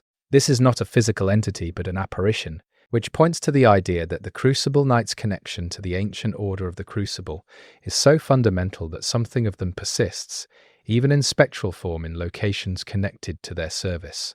Fact 189. The Erd Tree avatars are large, tree-like boss encounters found throughout the game, often guarding sacred tears, which are items used to upgrade healing flasks. They are described as expressions of the Erd Tree's will given physical form, manifestations of the same divine authority that the Erd Tree radiates across the lands between. Fact 190. Erd Tree avatars fight using a branch-like staff and liquid golden attacks. Their attacks produce golden explosions and waves of divine power that resemble the visual language of holy magic throughout the game. Fighting an Erd Tree avatar is fighting the aesthetic of sanctity turned aggressive. Fact 191. The Erd Tree avatar found at the minor Erd Trees throughout the game can be used as a benchmark of player progress. They are not the hardest optional bosses, but they are consistent challenges that test whether the player has reached a certain threshold of capability before moving to harder content. Fact 192. The liquid that Erd Tree avatars produce during their attacks is implied to be a form of sacred golden water connected to the divine essence of the Erd Tree. This same golden liquid is referenced in the lore of the sacred tears, the items that require you to walk through or near Erd Tree avatars to find. The guardians and the thing they guard are made of the same substance. Fact 193. Later in the game, after the burning of the Erd Tree avatars in certain locations change. Some become hostile in new ways, some are visually altered. The fire that burns the Erd Tree affects every expression of it throughout the world, and the avatars, as physical manifestations of Erd Tree will, change accordingly. Fact 194. Flying dragon Aegil is encountered in the Aegil Lake area of Limgrave, the starting region. He is a large dragon that emerges from the lake when players approach and attacks with fire breath. He is many players' first major dragon encounter and serves as an introduction to how dragon fights work in the game. Fact 195. Aegil's name appears in the title of the area, Aegil Lake, suggesting he has been there long enough to define the geography. He is not a wandering creature. He is a presence tied to that specific body of water in a way that seems permanent, or at least very long-standing. Fact 196. The Dragon Communion system, which allows players to trade dragon hearts for incantations, works by consuming the essence of defeated dragons. Defeating Aegil gives a dragon heart that can be traded for fire-based incantations.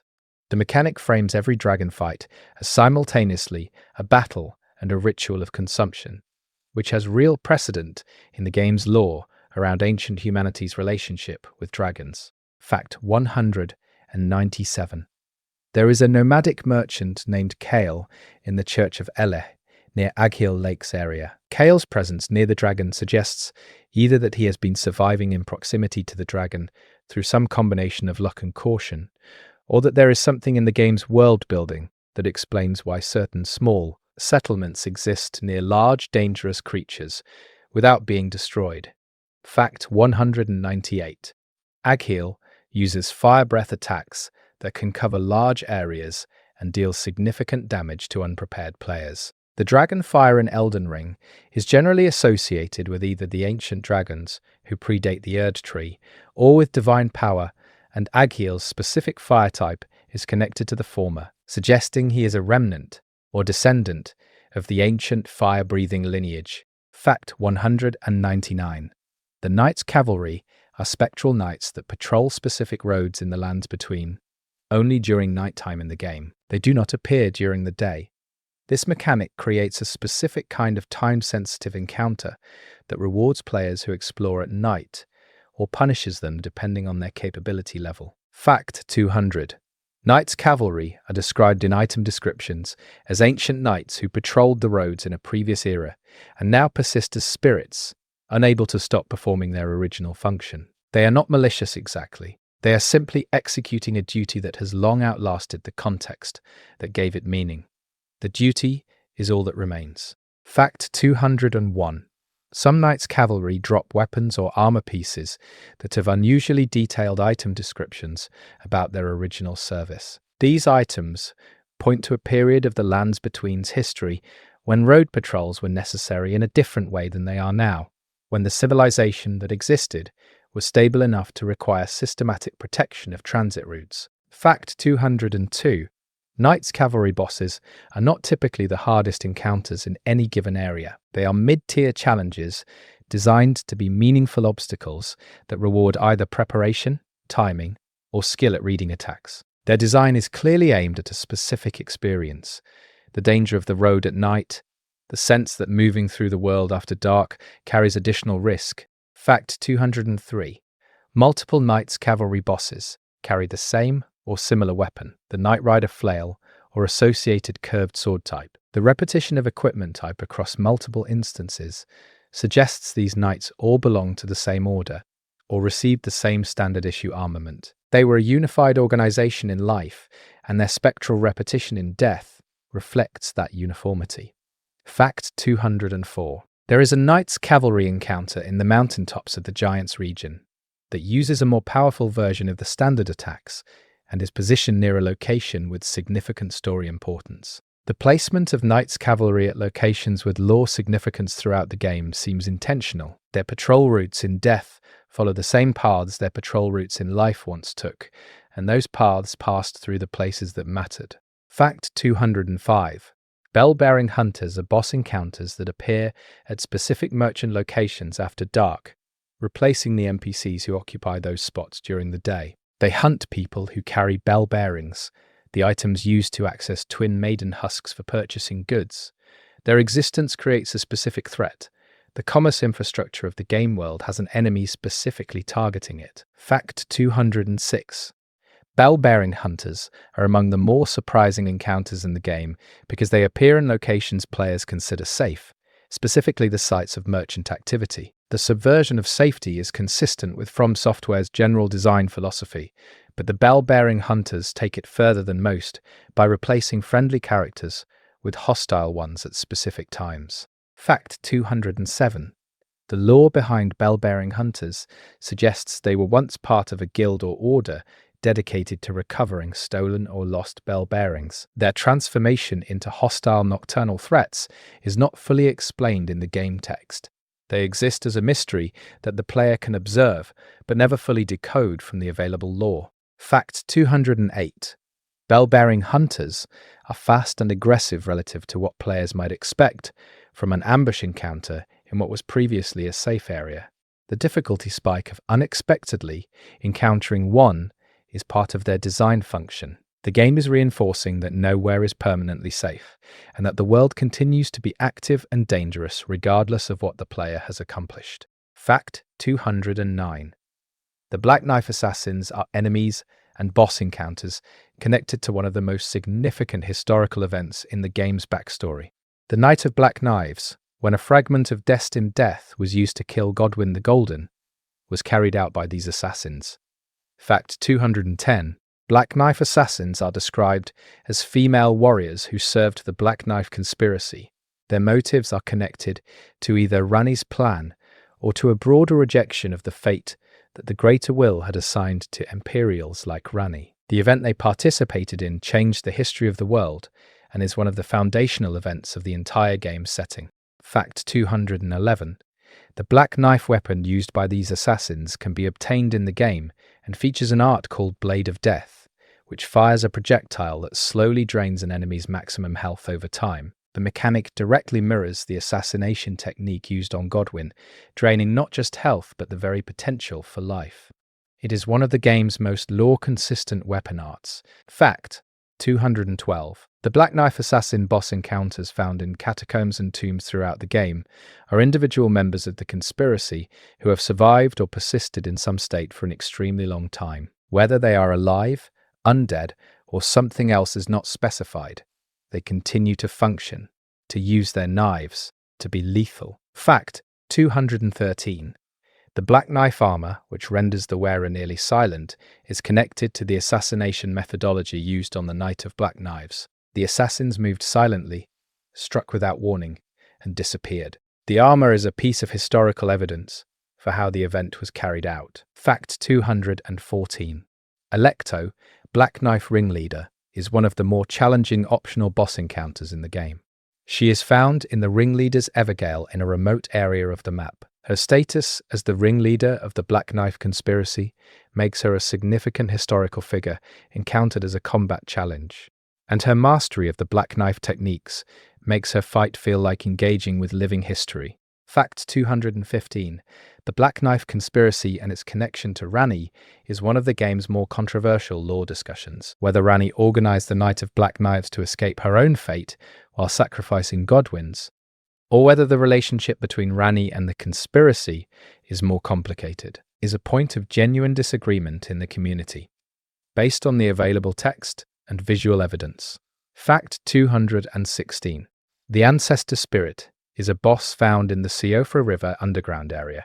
It is a spectral deer-like creature, and it is understood in the lore as a manifestation of ancient natural spirits that existed before the Erd Tree's dominion changed the spiritual ecology of the lands between. Fact 217.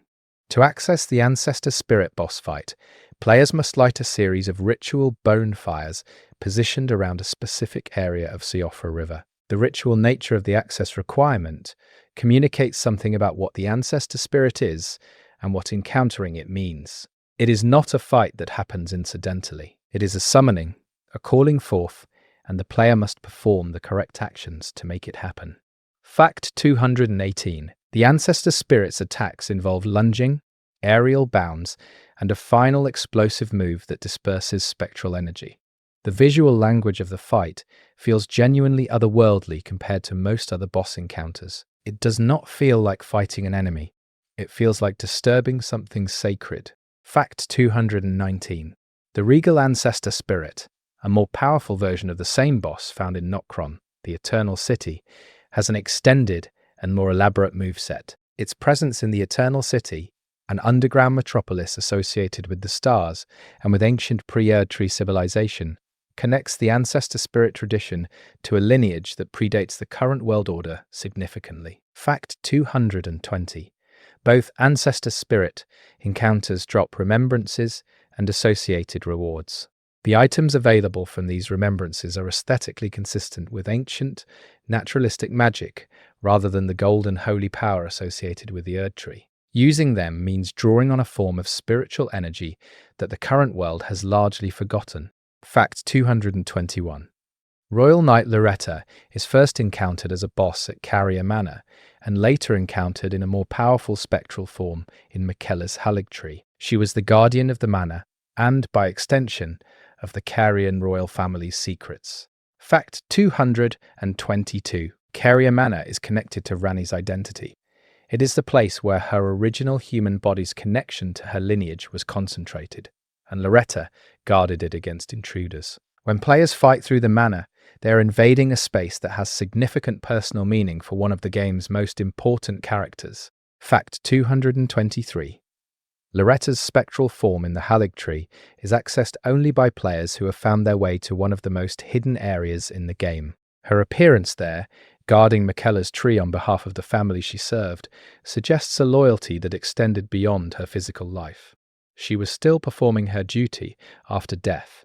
Fact 224. Loretta fights with a halberd and uses a combination of mounted charges and magic arrows. The visual aesthetic of her fight combines classic mounted knight combat with sorceress projection, suggesting she was a warrior who had full access to Carrion magical training, while being fundamentally a cavalry fighter by nature. Fact 225. The Carrier Knight armor set that players can find in Carrier Manor is connected to the tradition of service that Loretta represents. The Carrier Knights were not ordinary knights. They served a family connected to the moon and to sorcery, and their training and equipment reflected that. Loretta is the culmination of that tradition. Fact 226. Mohg, Lord of Blood, is one of the most visually striking demigod encounters in the game. He is the twin of Morgoth, both being omen children of Godfrey and Marika. While Morgoth dedicated himself to defending the Golden Order that rejected him, Mohg pursued an entirely different path, establishing his own dynasty, the Mohgwyn dynasty, based on blood and a pact with an outer god. Fact 227. The outer god that Mohg has aligned with is referred to as the Formless Mother, a being associated with blood, and what the game describes as love and communion through blood.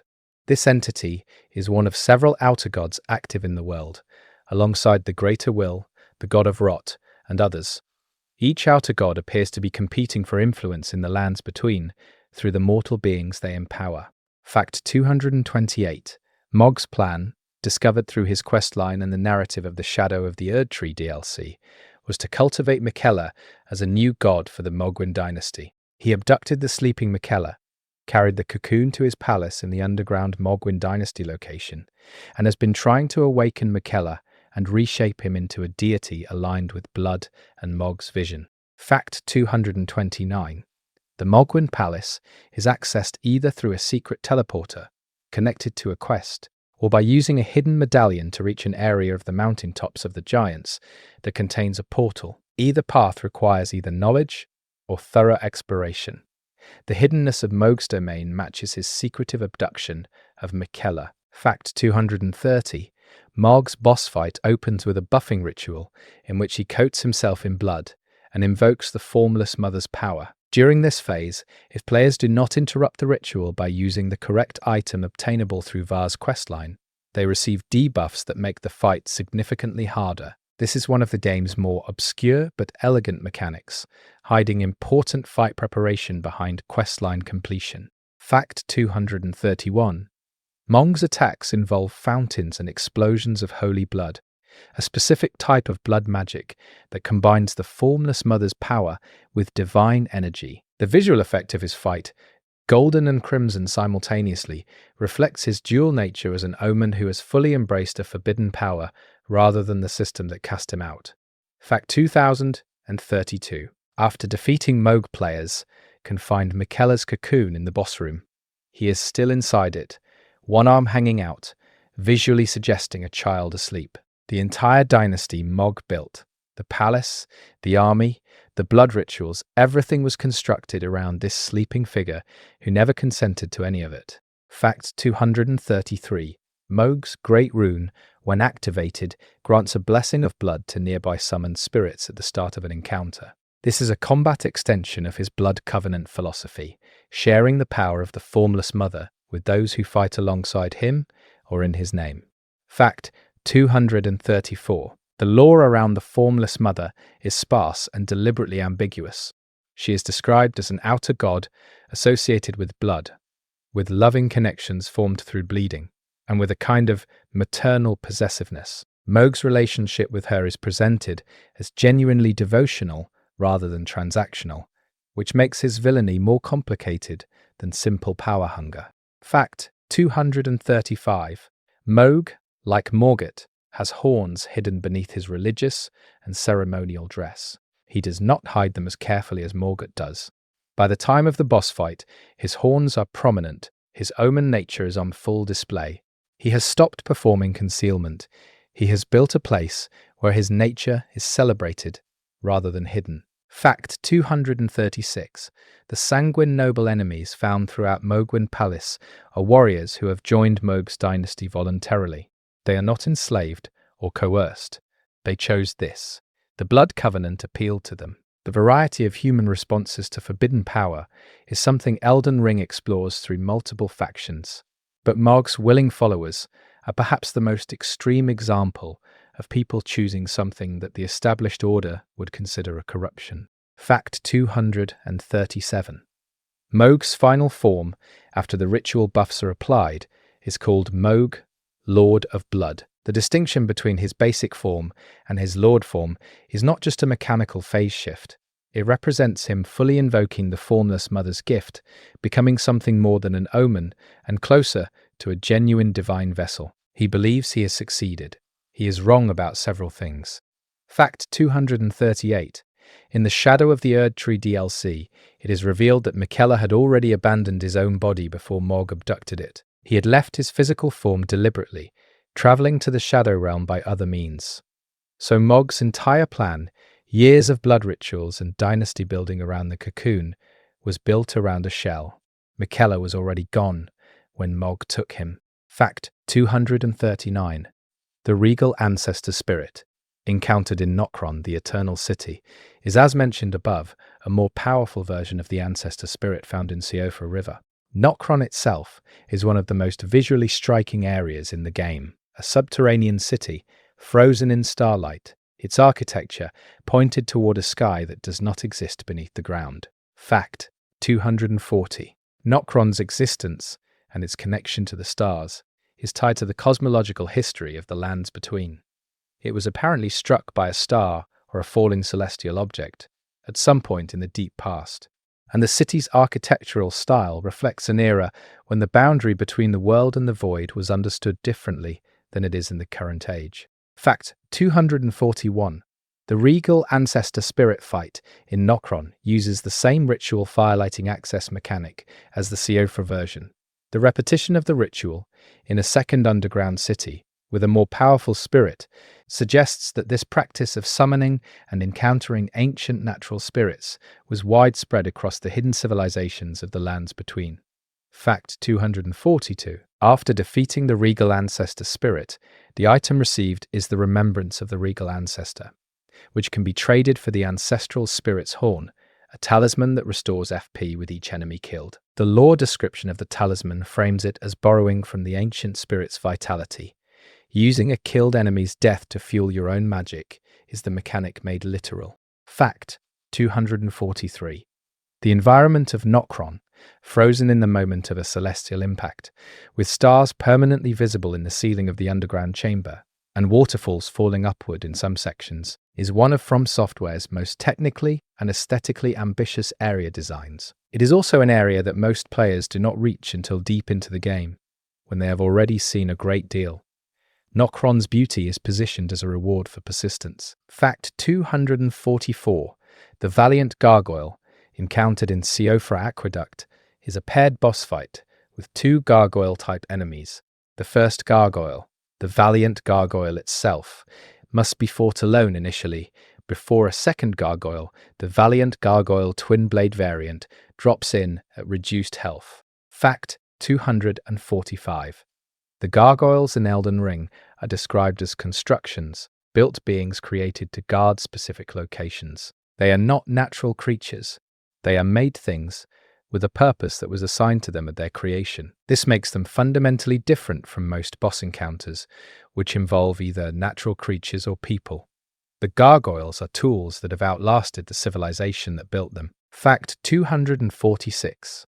The gargoyle fight in the Siofra Aqueduct is positioned as the gateway to the Deep-Root Depths, one of the more obscure later areas of the game. The fight's placement means players who push through it are self-selecting for exploration beyond the main path, and the Deep-Root Depths hold a significant amount of optional story content. Fact 247. Blackblade Kindred Gargoyles are a more powerful variant that appear in other locations, including near the Bestial Sanctum. These carry the black blade associated with Malekith and death, which makes them significantly more dangerous than standard gargoyles, and suggests they were specifically created or modified to carry the aesthetic and power of that particular divine domain. Fact 248. The gargoyle's black halberd and gargoyle's black blade are weapons that can be obtained from Blackblade Kindred Gargoyles. Their item descriptions connect them to the divine guardianship of the Erdtree and to the sealing of destined death, which ties even these constructed guardian creatures to the game's central metaphysical conflict. Fact 249. Borealis, the freezing fog, is a dragon boss encountered in the mountaintops of the giants. It is found in an area of dense blizzard conditions and uses ice breath attacks rather than fire, making it one of the clearest examples of the game's dragon variety. The different elemental affinities of dragons in Elden Ring suggest that they adapted or were created with specific environmental roles. Fact 250. The mountaintops of the Giants region, where Borealis is found, is one of the game's most visually stark areas. It is a frozen, desolate landscape with giant skeletal remains half buried in snow. Borealis fits this environment perfectly. It is a creature that belongs to cold, dead places. Fact 251. Ice breath attacking dragons in Elden Ring are associated with a different elemental tradition than fire-breathing ones. Fire dragons are connected to ancient dragon civilization and the Crucible. Ice dragons are connected to more elemental, environmental expressions of cold. The distinction in the lore is subtle, but consistent in how different dragon types are described. Fact 252. Borealis does not have as prominent a lore backstory as some other dragons in the game. It functions more as an environmental boss than a narrative one, but its placement on a mountain connected to the giants and to the great bonfire that the fire giants maintained speaks to a world where enormous elemental creatures existed in specific ecological niches alongside other enormous beings. Fact 253. The fire giant is one of the most visually dramatic boss encounters in the game. He is enormous, larger even than most other large bosses, and his fight requires players to engage with his legs and lower body throughout the first phase before he dramatically tears off his own leg in the second phase. Fact 254. The fire giant is the last survivor of the fire giants, an ancient race that was nearly exterminated by Godfrey during his conquests as first Elden Lord. The fire giants maintained the flame of destined death at the Forge of the Giants, a cosmic forge at the top of the world. Their purpose was to keep that flame alive for when it was needed. Fact 255. The fire giant has a massive eye embedded in his chest rather than in a head. This physical trait distinguishes him from conventional giant designs and is presented as a defining characteristic of the fire giant race, rather than an individual aberration. The eye in the chest reads differently from a head-mounted eye. It suggests a different relationship to perception, to visibility, to awareness. Fact 256. The reason the fire giant is chained to the mountaintops area is that he was captured rather than killed when Godfrey fought him. His people were destroyed, but he was kept alive, chained presumably to maintain some connection to the Forge of the Giants, or because Marika or Godfrey needed the option of using the forge in the future. Fact 257. After defeating the fire giant, the player character performs a ritual at the Forge of the Giants that burns the Erd Tree, or rather ignites the flame that begins the sequence of events leading to the Erd Tree's burning. The fire giant was guarding the means of the Erd Tree's destruction all along, which casts his imprisonment in a different light. He was kept alive because he was useful, even in chains. Fact 258. The fire giant's attack in his second phase, after removing his own leg, becomes more desperate and erratic. He uses the stump of his leg as a weapon, and his movements become less calculated. The design of the second phase communicates genuine panic, or perhaps something closer to the final expression of a being that has had everything taken from it and is simply fighting to the end. Fact 259. The giant's flame that the player carries from the Forge of the Giants to the Erd Tree is one of two options for igniting the Erd Tree. The other is the frenzied flame. Both are presented as things of enormous destructive power. The game does not express a preference. It presents the tools and leaves the player to decide. Fact 260. The Godskin Apostle and Godskin Noble are both boss encounters encountered individually and in one notable fight in the crumbling Farum Azula area, together as a paired encounter. The Godskin duo fight is considered by many players to be one of the most frustrating encounters in the game because of how the shared health pool mechanic works in combination with the aggressive behavior of both enemies. Fact 261. Godskin Apostles and Nobles are described as followers of the Glowmide Queen, a figure who is presented as an opponent of the Golden Order and who wielded the power of destined death through a black flame. They wear the skins of gods, which is where their name comes from. The gods whose skins they wear are not identified. Fact 262.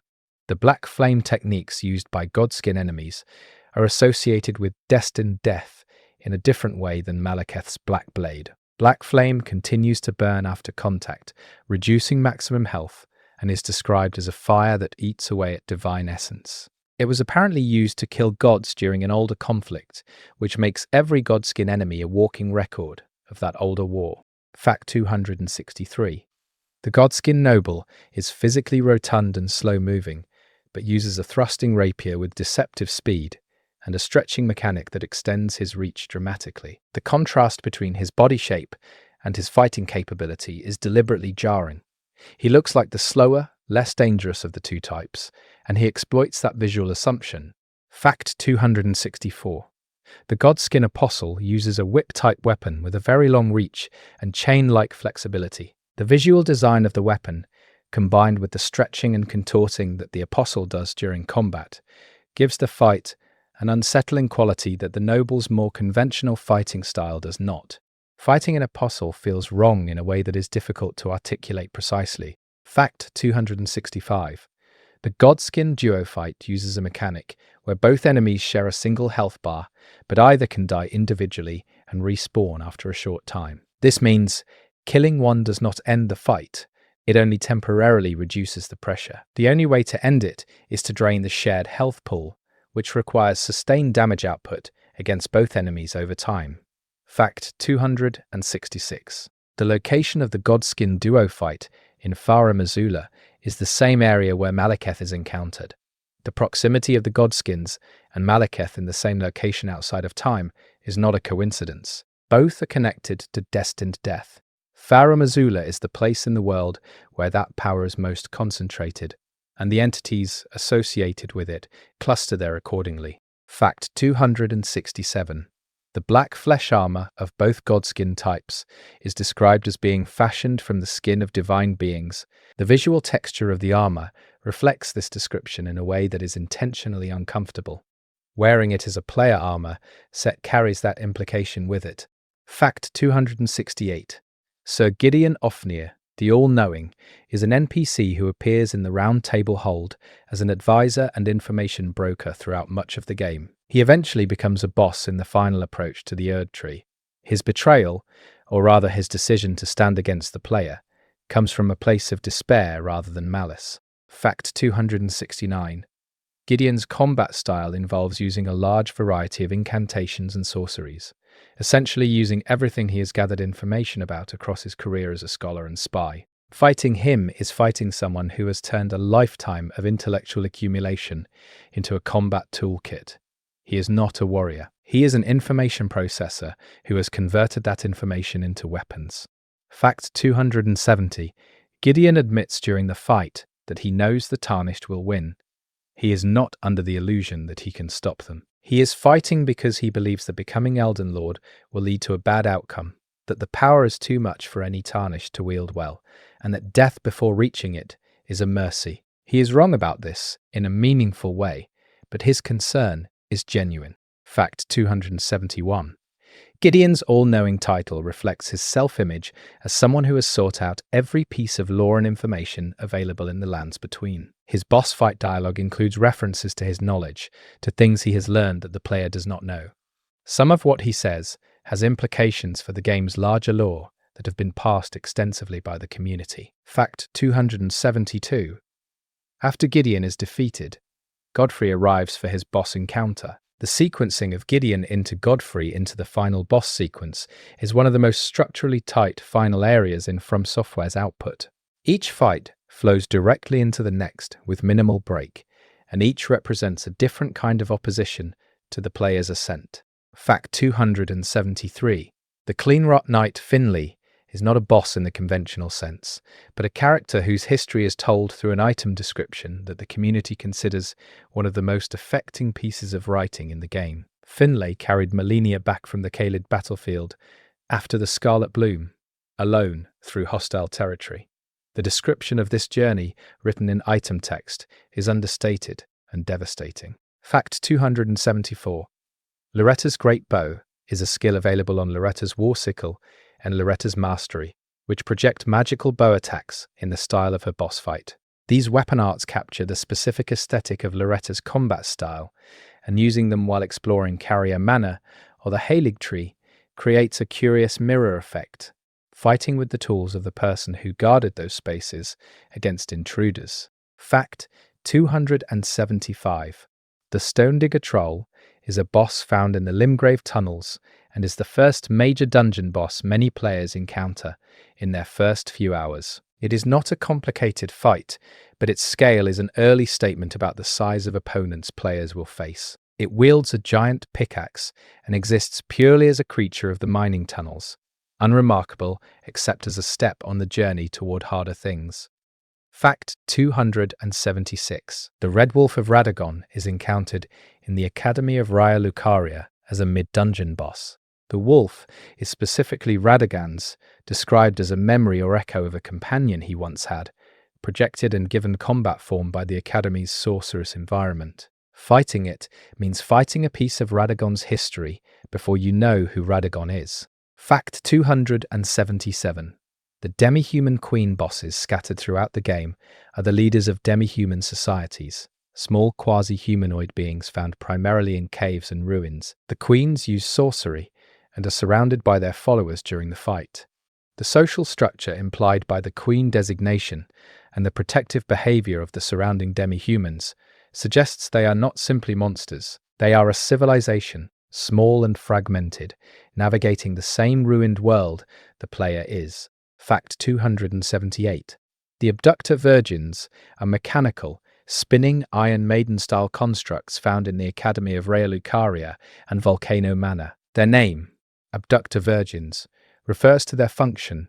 They capture and transport beings, specifically sending them to Volcano Manor's depths. Being killed by one in a specific way teleports the player character there. This is one of the most unconventional access mechanics in any of From Software's games. Fact 279. Commander Nile is the boss of Castle Sol in the mountaintops of the Giants. He commands the spirits of two knights who fight alongside him, and he uses a combination of lightning techniques and close-range combat. Castle Sol is connected to the medallion that accesses the Heilig Tree, and Nile guards it with the ferocity of someone who knows what he is protecting. Fact 280.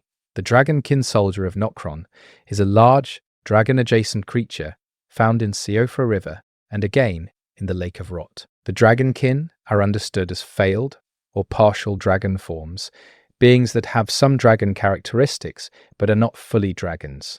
They occupy a middle category in the game's taxonomy of creatures, neither fully the ancient dragons of legend, nor the ordinary beasts of the world. Fact 281. Melania's Scarlet Rotbloom is referred to in some item descriptions and loading screen text as the Scarlet Aeonia, the name of the incantation you receive from her remembrance. The word Aeonia suggests a connection to the Aeon, a term from Gnostic tradition referring to divine emanations or aspects of a higher power. From Software has incorporated Gnostic cosmological language into Elden Ring throughout, from the structure of divine authority to the naming conventions of spells and locations. Melania's most destructive act, the bloom that ended the battle with Radahn and created the rot-blighted wasteland of Caelid, carries a name rooted in that tradition. The interpretation this points toward is that when Melania bloomed, she was not just unleashing a disease, she was expressing something cosmic, an emanation of a divine force that has been using her as its vessel since before she was born. Whether she consented to this, whether she understood what was happening in that moment, whether there is any part of Melania that the Rot God has left entirely her own, those are questions the game asks through its lore and leaves open at the edge of silence. The outer god that used Melania as its vessel did not choose her randomly. The connection between Melania and the Scarlet Rot predates her birth, which raises questions about Radagon and Marika that the game never fully answers. What did they know about what their child would carry? What choices, if any, were made? The lore is silent on this, and the silence feels deliberate. Moving forward, the Shadow of the Erdtree DLC expanded the game's boss roster significantly and introduced a new region called the Shadow Realm a place described as existing in the shadow cast by the Erd Tree itself, a parallel world hidden beneath the light of the Golden Order's divine presence. Fact 282. The Shadow Realm is not underground in the conventional sense. It exists in a different ontological layer from the main world of the Lands Between, accessible only through the sight of Mohg's defeat by touching Miquella's outstretched hand in the cocoon. Entering it requires a specific act of contact with the most significant sleeping figure in the game's lore, which is a deliberate narrative threshold. Fact 283. The first major boss of the Shadow Realm DLC is R'hllana, Twin Moon Knight, who guards a castle at the beginning of the DLC region. She wields two great swords, one imbued with cold magic and one with fire, and her fighting style alternates between both elements in flowing combinations. Her visual design and combat philosophy make her one of the most technically elegant boss fights From Software has produced. Fact 284. R'hllana is described in item descriptions as the twin sister of Rennala, which means she is the sister of the Queen of the Full Moon. This familial connection to one of the main game's major characters is not explored extensively in dialogue, but adds a layer of weight to the encounter. She is fighting with the same fundamental grace that her sister channeled into sorcery, except R'hllana channeled hers into swordsmanship. Fact 285. R'hllana chose to follow Miquella into the Shadow Realm. This was a voluntary act. She abandoned whatever life she had in the main world and committed to Miquella's cause. The DLC is populated with characters who made this same choice, and examining who they are and what drew them there reveals a great deal about what Miquella was offering. Fact 286. The Shadow Realm contains a version of the Erd Tree called the Shadow Tree, a darker, more austere version of the divine tree that defines the main world. Its light is different. Its atmosphere is different. The people and creatures drawn to it are different from those organized around the main Erd Tree's golden promise. Miquella chose this place for a reason. Fact 287.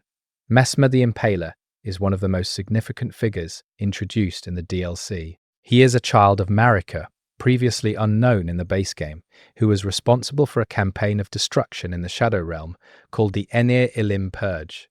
His existence was apparently hidden from the main world's history entirely. Fact 288. Messmer's erasure from history is one of the DLC's central mysteries. He is the son of Marika and appears to have been sent to the Shadow Realm at a young age to carry out a specific function, then forgotten, his name removed from records, his existence unmade by the Golden Order that he served. He is Marika's secret, and the Shadow Realm is where secrets are kept. Fact 289. Messmer controls fire serpents, combining his status as a demigod with access to a serpentine power that visually resembles Rykard's but is distinct in origin. Messmer's fire has a reddish, almost personal quality compared to the more golden fire of other divine beings. The specific character of the fire he uses is interpreted by lore researchers as tied to the specific trauma of his abandonment. Fact 290.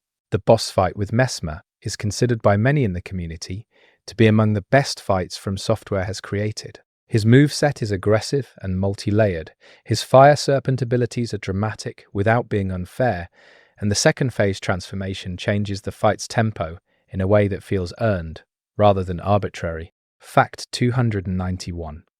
After Messmer's defeat, a brief optional cutscene can be triggered by interacting with his body, which reveals a small additional piece of information about his relationship with Marika. It is not a long scene, it does not answer every question, but it shifts the emotional register of everything you just did.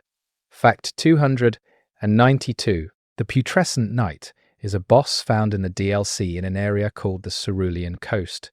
He rides a skeletal horse and fights with a combination of cold and death energies. His lore connects him to an ancient tradition of knights who served as attendants to a specific ritual involving what is described as rotting divine flesh. Fact 293. The rotting divine flesh, referenced in the Putrescent Knight's lore, is connected to Saint Trina, a figure associated with sleep and the frenzied flame's gentler counterpart, depending on the reading.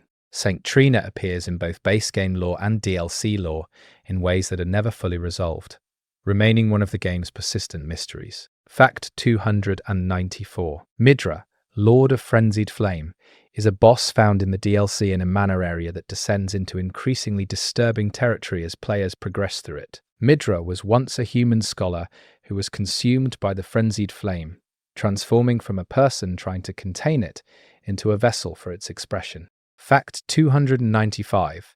The transformation that Midra underwent is presented through environmental storytelling in the manner that bears his name. Players walk through the stages of his deterioration before reaching him. Books, notes, furniture, and the progressively more chaotic condition of the space all tell the story of someone losing a fight with something inside themselves. Fact 296. Midra's boss fight features a phase transition that includes a spectacular visual involving his human form being split open as the frenzied flame fully emerges. The transition is one of the most dramatic in the DLC and communicates clearly that the fight shifts from battling a corrupted man to battling the force that consumed him. Fact 297. The frenzied flame that Midra carries is described in his item lore as different in character from the Three Fingers expression of it. Midra's version has been filtered through a scholarly mind that tried for a long time to understand and categorize what it was hosting. Whether that filtering changed the flame in some meaningful way is left to interpretation. Fact 298. The divine bird bosses found in specific locations in the DLC are described as ancient creatures connected to the traditions of the Shadow Realm's indigenous civilization, a people who preceded even Miquella's arrival in that space. The birds carry a dignity that is distinct from most enemy types, fighting not out of aggression, but out of a territorial or ceremonial instinct that predates the current conflict entirely. Fact 299. Commander Gaius is a DLC boss who rides a stone boar and serves as a military commander in Messmer's forces. His encounter takes place in an open field, and his charge attacks are considered one of the DLC's most disliked mechanics by players who found the tracking on his boar charges difficult to avoid consistently. The community discussed this fight extensively in the weeks after the DLC launched. Fact 300. The Golden Hippopotamus is a boss found in a flooded indoor area early in the DLC. It is precisely what its name suggests, a golden, divine-adjacent hippopotamus. Its presence in a sacred location is not explained. It is simply there, ancient and hostile and enormous, occupying a sanctified space the way animals occupy spaces that humans have abandoned. The community response to this boss ranged from bafflement to delight, and its straightforwardness was considered refreshing after years of elaborate lore justifications for monster placement. Fact 301. Romina, Saint of the Bud, is a boss encountered in the DLC connected to the Scarlet Rot tradition in a different way than Melania. Romina is an ancient rot saint, a figure who devoted herself to the spreading of the rot and who was partially transformed into something insectoid and massive as a result of that devotion. Fact 302. Romina's boss arena is covered in scarlet rot blossoms, and her attacks include sweeping cleaves, rot-inflicting projectiles, and a special move where she blooms in a manner reminiscent of Melania's famous bloom. The visual and mechanical reference to Melania during Romina's fight is clearly intentional.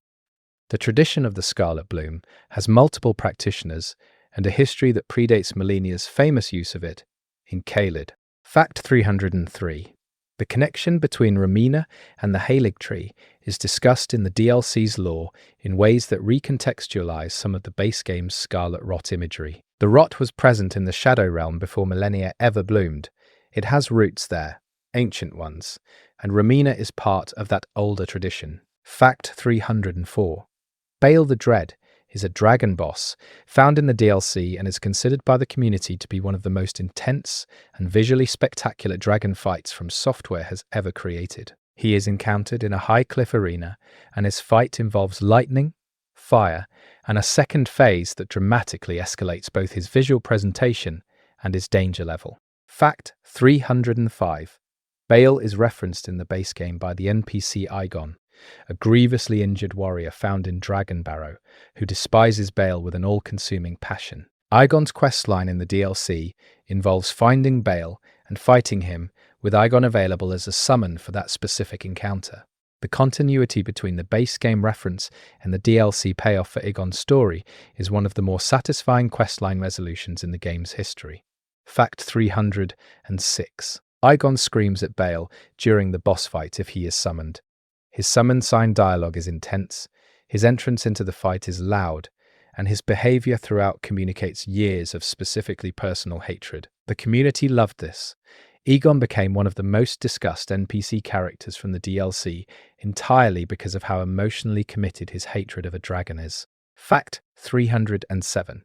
Bale has a backstory involving a conflict with Placidusax in the deep past. Bale was a powerful dragon who challenged the ancient dragon order and was involved in events that shaped the current state of dragonkind. His survival through all of that, his continued power at the time of the DLC, marks him as something genuinely exceptional, even among the already exceptional ancient dragons. Fact 308. The Skadu Tray avatar is the DLC's major optional boss, equivalent in function to some of the largest optional encounters in the base game. It is a massive humanoid tree creature formed from the Shadow Realm's equivalent of the Erd Tree's power, the Skadu Tree, and it is encountered in 3 phases that test player endurance and adaptability rather than reaction speed alone. Fact 309. The Skadu Tree avatar's lore positions it as a guardian of the Shadow Realm's deepest sacred sites, a being that emerged from the Shadow Tree itself to protect the places where the tree's power is most concentrated. Fighting it means fighting the Shadow Realm's equivalent of an Erd Tree avatar, but at a scale and difficulty level that places it firmly in the category of major optional encounters rather than field obstacles. Fact 310.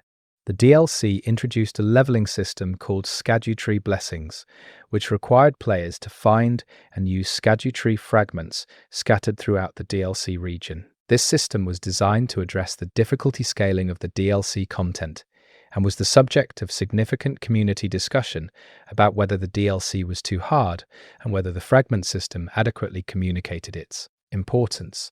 The balance of this system was adjusted by From Software after release. Fact 311.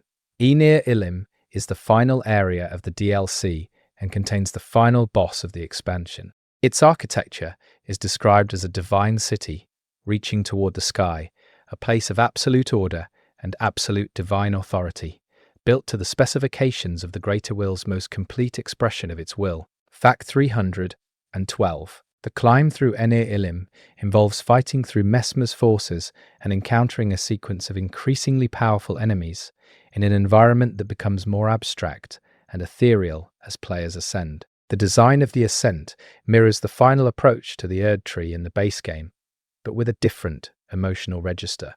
The base game final approach is a march toward confrontation.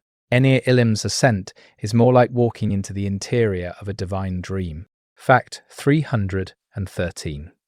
Miquella himself is the final boss of the DLC, or rather, a form of Miquella in combination with a being he has either summoned or attracted. The revelation of Miquella's actual nature and goals, as opposed to how other characters have described him throughout the base game, is one of the DLC's most significant lore contributions. Fact 314. Throughout the base game, Miquella is described almost universally with affection and admiration.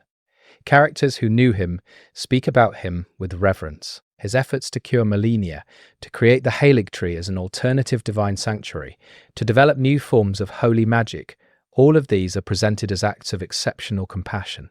The DLC complicates this portrait significantly. Fact 315.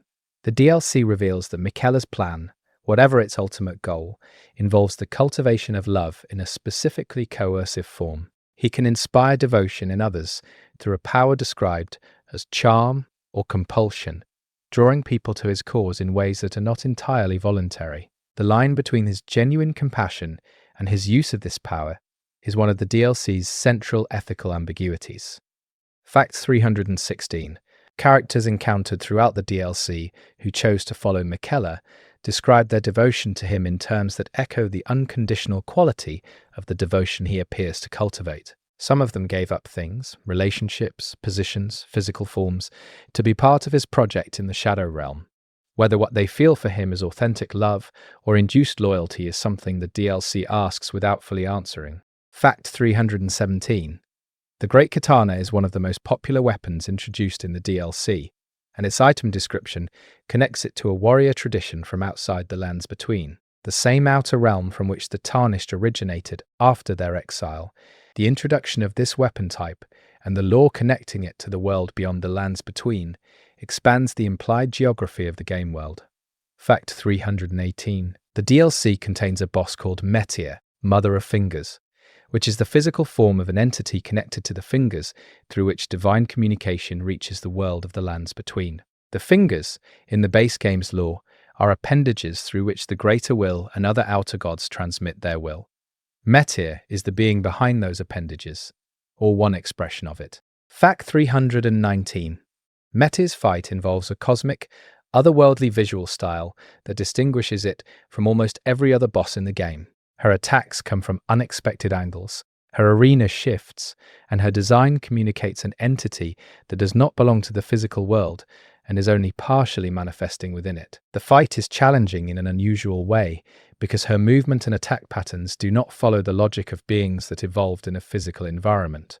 Fact 320. The lore surrounding Metyr and her connection to the fingers raises questions about every message and communication received through the Sites of Grace and the Finger Maiden system throughout the base game. If Metyr is the entity behind the transmission infrastructure, what does that mean for every piece of guidance the player character has received? The game leaves this as an open question. Fact 321. The Needle Knight Leda is an NPC in the DLC who acts as a guide and companion figure for players entering the Shadow Realm. She is loyal to Miquella and serves as the player's primary point of contact with his followers in the early sections of the expansion. Her story across the DLC is one of testing loyalty against revelation, and how a person responds when the thing they believed in turns out to be more complicated than they understood. Fact 322. The questlines of the DLC's major NPC characters, including Leda, are interconnected in ways that require careful attention to triggers and sequencing. Missing key dialogue moments can lock players out of entire character arcs, which is consistent with From Software's questline design philosophy across all of their Soulsborne games. But the DLC's interconnected questlines are especially dense, and the community produced extensive documentation to help players navigate them. Fact 323. Theolia is an NPC in the DLC connected to St. Trina's tradition and to a specific relationship with Miquella that has a different quality from most of the other followers. His questline explores a form of devotion that is personal rather than ideological, and its ending is one of the DLC's more quietly affecting moments, depending on the choices players make during his arc. Fact 324. The Abyssal Woods is one of the DLC's most unusual areas, a forest section where most of the standard gameplay mechanics for combat and exploration are disrupted. The environment itself is hostile in a way that goes beyond enemy placement, creating an experience that feels categorically different from anything in the base game or the rest of the DLC. Fact 325. The boss encountered at the heart of the Abyssal Woods section is Midra, mentioned earlier, but the journey to reach him through the Abyssal Woods is itself considered part of the encounter in a thematic sense. The environmental disturbance leading to Midra communicates something about the frenzied flame that his actual boss fight expresses in combat terms. They are two parts of the same statement. Fact 326. Ancient Dragon Senesax is a dragon boss encountered in the DLC in a location that appears to have been a site of ancient dragon civilization, similar in function to some of the ancient dragon encounter locations in the base game. Senesax fights with both physical attacks and lightning consistent with the ancient dragon tradition, and his placement deepens the implication that the Shadow Realm was visited or inhabited by the ancient dragon lords at some point in its history. Fact 327. The Jagged Peak area of the DLC is home to multiple dragon-related encounters and is visually designed to feel like a place where the ancient dragon's influence is still most directly present. The rock formations and environmental details of Jagged Peak are different in character from the rest of the Shadow Realm's landscape, which primarily reflects the aesthetics of the human civilization that Messmer purged. Fact 328. Dragon Lord Placidusax's connections to the Shadow Realm are hinted at but not confirmed in the DLC's lore. Some researchers believe that the ancient dragon civilization, whose remnants are found in the Shadow Realm, was under Placidus Sax's dominion before the current divine order was established. If this reading is correct, then the Shadow Realm holds the ruins of a world that predates not just the Erd Tree, but the entire civilizational structure the base game takes place within. Fact 329. The Commander Gaius fight, mentioned earlier for its controversial charge attacks, takes place in an area that was apparently a marshalling point for Messmer's military campaigns in the Shadow Realm. The environment around the fight contains evidence of military organization, supply depots, troop movements, and the logistical apparatus of an extended campaign. Gaius was not just a general in name, he managed an actual war. Fact 330. Count Emir is an NPC found in the DLC who runs what appears to be a small academic establishment studying the Mother of Fingers and the transmission systems of the Outer Gods. His quest line is one of the more intellectually dense optional storylines in the DLC, and his fate at the end of it is determined by how thoroughly players have engaged with his research and his character throughout the DLC's exploration. Fact 331. The Cerulean coast area of the DLC contains enemies and environmental details suggesting it was once a coastal settlement with its own distinct cultural character before whatever event transformed the Shadow Realm's inhabitants into the various hostile forms players encounter.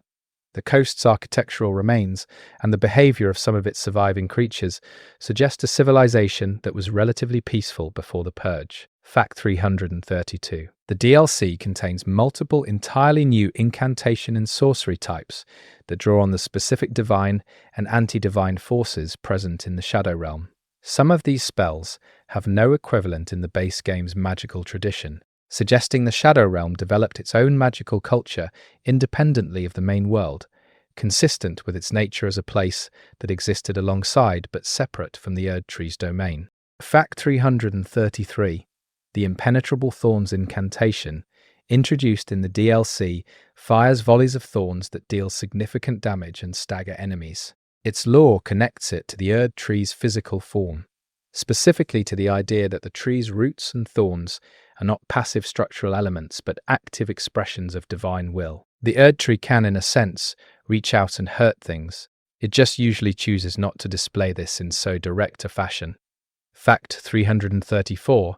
Fire Knight Queeline is a boss found in the DLC who fights with fire-based techniques reminiscent of Messmer's knights, but with a character and style that suggests he was not simply a soldier following orders. His item descriptions and dialogue, if engaged with through optional interactions before the fight, suggest a history that predates his service to Messmer.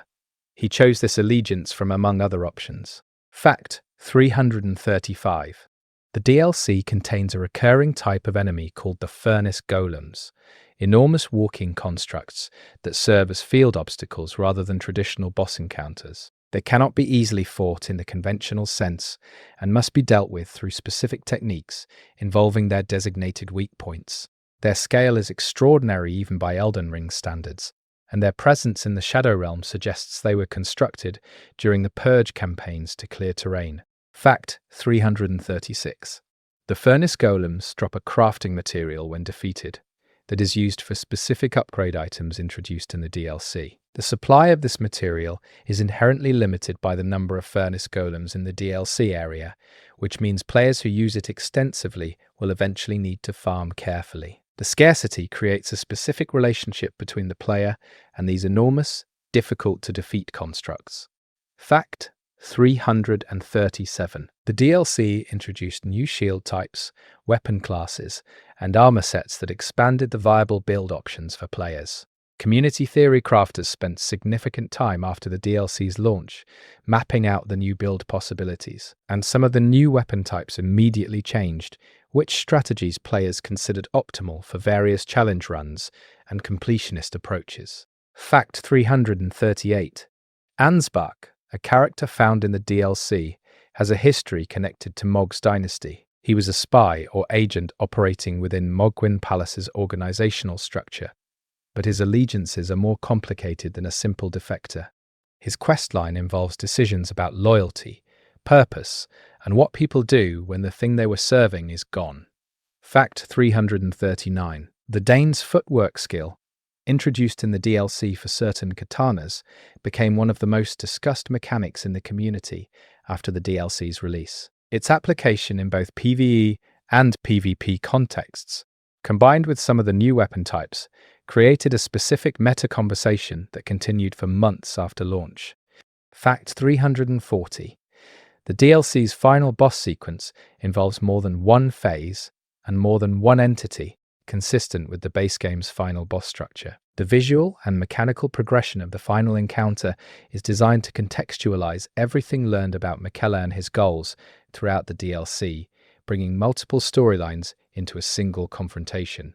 Fact 341. The lore implication of the DLC's ending, depending on which ending the player pursues in the base game and what choices are made in the DLC, suggests different futures for the lands between and the Shadow Realm simultaneously.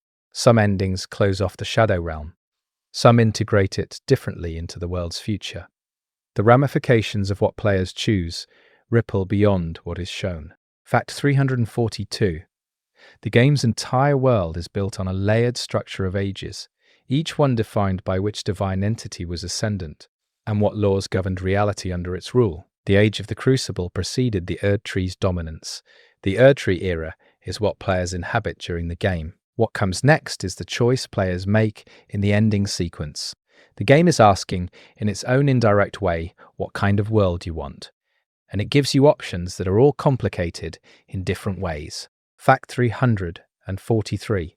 The walking mausoleum structures found throughout the lands between are mobile stone buildings carried on the backs of enormous creatures with pale, sightless legs. They can be stopped by destroying the skulls attached to their exterior, which causes them to kneel and allow entry. Inside each is a mechanism for duplicating boss remembrances, allowing players to access both reward options from a single remembrance rather than choosing between them. Fact 344. The walking mausoleums are described in their lore as monuments for fallen demigods, places of honor and commemoration, and the creatures carrying them are treated as sacred beasts of burden. The concept of a mobile tomb, a monument that walks through the world rather than staying fixed in one place, communicates something about how memory and honor function in the lands between. The dead are carried through the living world rather than left behind in it. Fact 345. The rune bears encountered as field enemies are described in the community as among the most dangerous non-boss enemies in the game. Their aggression, speed, damage output, and resistance to staggering make them disproportionately dangerous relative to the areas they are placed in, and encountering one unexpectedly has ended many players' runs and caused a great deal of frustrated commentary. Fact 346. The ulcerated tree spirit is a boss found in various locations, always in confined or underground spaces, always in the context of something rotting or deteriorating. It is described as an Erd Tree sapling that has been corrupted, a fragment of the Erd Tree's life force that has twisted into something hostile and writhing. The visual of a tree turned into a serpentine, thrashing thing communicates the Erd Tree's decline in a visceral way. Fact 347. Ulcerated tree spirits are found in multiple locations and at different points in the game's progression, but they are consistently placed where they function as physical manifestations of divine decay. The locations they guard tend to be places where the Erd Tree's influence has been compromised: the Life-Root Cavern in Stormvale, the underground cave beneath the Halig Tree, and so on. They are corruption indicators as much as they are combat encounters. Fact 348. The crystalline bosses, found in various crystal cave locations throughout the game, are creatures composed entirely of crystallized material. They are described as beings that have been fully consumed by the crystallization process, transformed from organic entities into mineral ones. Their connection to the Academy of Raya Lucaria's crystal sorcery tradition is implied through placement and visual design. Fact 349. The Erd Tree Burial Watchdog is a recurring boss type found throughout the game's catacombs and burial sites. Their design resembles large stone, cat-like statues that have been animated, and their function as described in item lore is to guard the burial places of the dead, ensuring that the corpses interred in the catacombs remain interred. Their existence implies a specific social institution around burial rites in the lands between. Fact 350. The Deathbird bosses, encountered at night in various locations, are connected to an ancient death-related tradition that predates the Erd Tree's suppression of destined death. They perform death rites over corpses and are described as attendants to a proper, older kind of death, the kind that was possible before the Erd Tree's system of endless rebirth disrupted the natural end of things. Fact 351. The Putrid Avatar is a variant of the Erd Tree Avatar found in Caelid, distinguished by its exposure to scarlet rot. Where a standard Erd Tree Avatar fights with golden holy attacks, the Putrid Avatar fights with rot-infused variations of those same attacks. The scarlet rot has corrupted not just the land of Caelid, but the divine beings present within it, which speaks to the extent of Malenia's Bloom's impact. Fact 352. The Wormface enemies and their boss versions, found near the Altus Plateau and surrounding regions, are described as beings associated with the rot and decay of divine trees. The faces of worms, embedded in their torsos, suggest a specifically grotesque form of transformation, something between plant infection and animal body horror. Their placement near dying or damaged Erd Tree-connected environments is consistent. Fact 353. Magma Worm Makar is a dragon boss encountered in the ruin-strewn precipice, a vertical dungeon leading to the Altus Plateau. He is a magma worm, a type of serpentine dragon that wallows in and breathes magma rather than conventional fire. The worm type is distinct from the ancient dragon lord type, both visually and in terms of the lore tradition they connect to. Fact 354. Magma worm bosses are found in multiple locations throughout the game, including a notable one in the tunnels beneath Mount Gelmir leading toward Volcano Manor. Their presence in volcanic and magma-rich environments suggests either adaptation or origin, that these creatures came from magma environments or were shaped by them over time into what they are now. Fact 355. The Stone Digger Troll of the Old Altus Tunnel is a variant of the basic troll enemy type, with elevated health and damage, functioning as the dungeon boss for that specific location. Troll boss encounters throughout the game are not typically significant from a lore perspective, but their placement in mining tunnels is consistent with the game's world-building suggestion that trolls were used as labor in the geological extraction operations that supplied the land's between's material economy. Fact 356. The Baleful Shadow is a boss encountered during Ranni's questline, fought in the Ainsel River underground area. It is a shadowy, corrupted version of Blade, Ranni's wolf companion, sent to hunt the player by whatever force is trying to prevent the completion of Ranni's plan. The encounter with the Baleful Shadow is disturbing because it resembles an ally, uses an ally's fighting style, and must be defeated to protect Ranni's mission. Fact 357.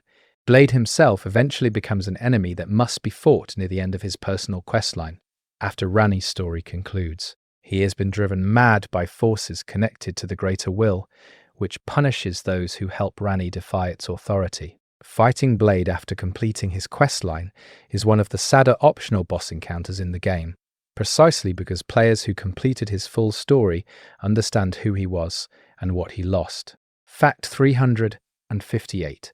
The Mimic Tear is a boss encountered in Nokron, the Eternal City, and is notable for being a copy of the player character that uses the player's own equipment and techniques against them. Before a patch changed the mechanic, the Mimic Tear copied the player's loadout at the moment of engagement, meaning players who removed their equipment before entering the boss room would fight a naked version of themselves with no weapons or armor. This became one of the most discussed pre-patch strategies in the community. Fact 359. The Mimic Tear's lore describes it as a secret weapon of the Eternal City's civilization, a creature made from something called the Silver Tear substance that has the ability to replicate living forms. The lore around Silver Tears and their ability to imitate and transform is one of the more unsettling threads in the underground city areas, suggesting that the Eternal City civilization was experimenting with copying and replacement in ways that have disturbing implications. Fact 360. The full moon sorceries associated with Renala and Raya Lucaria are a distinct magical tradition from the standard sorcery of the Academy. They are described as drawing on the moon's specific power rather than on the generalized principles of sorcery studied in the Academy's curriculum. Renala herself embodied this tradition. The full moon spells that the player can learn are, in a sense, parts of her that have been formalized into learnable techniques.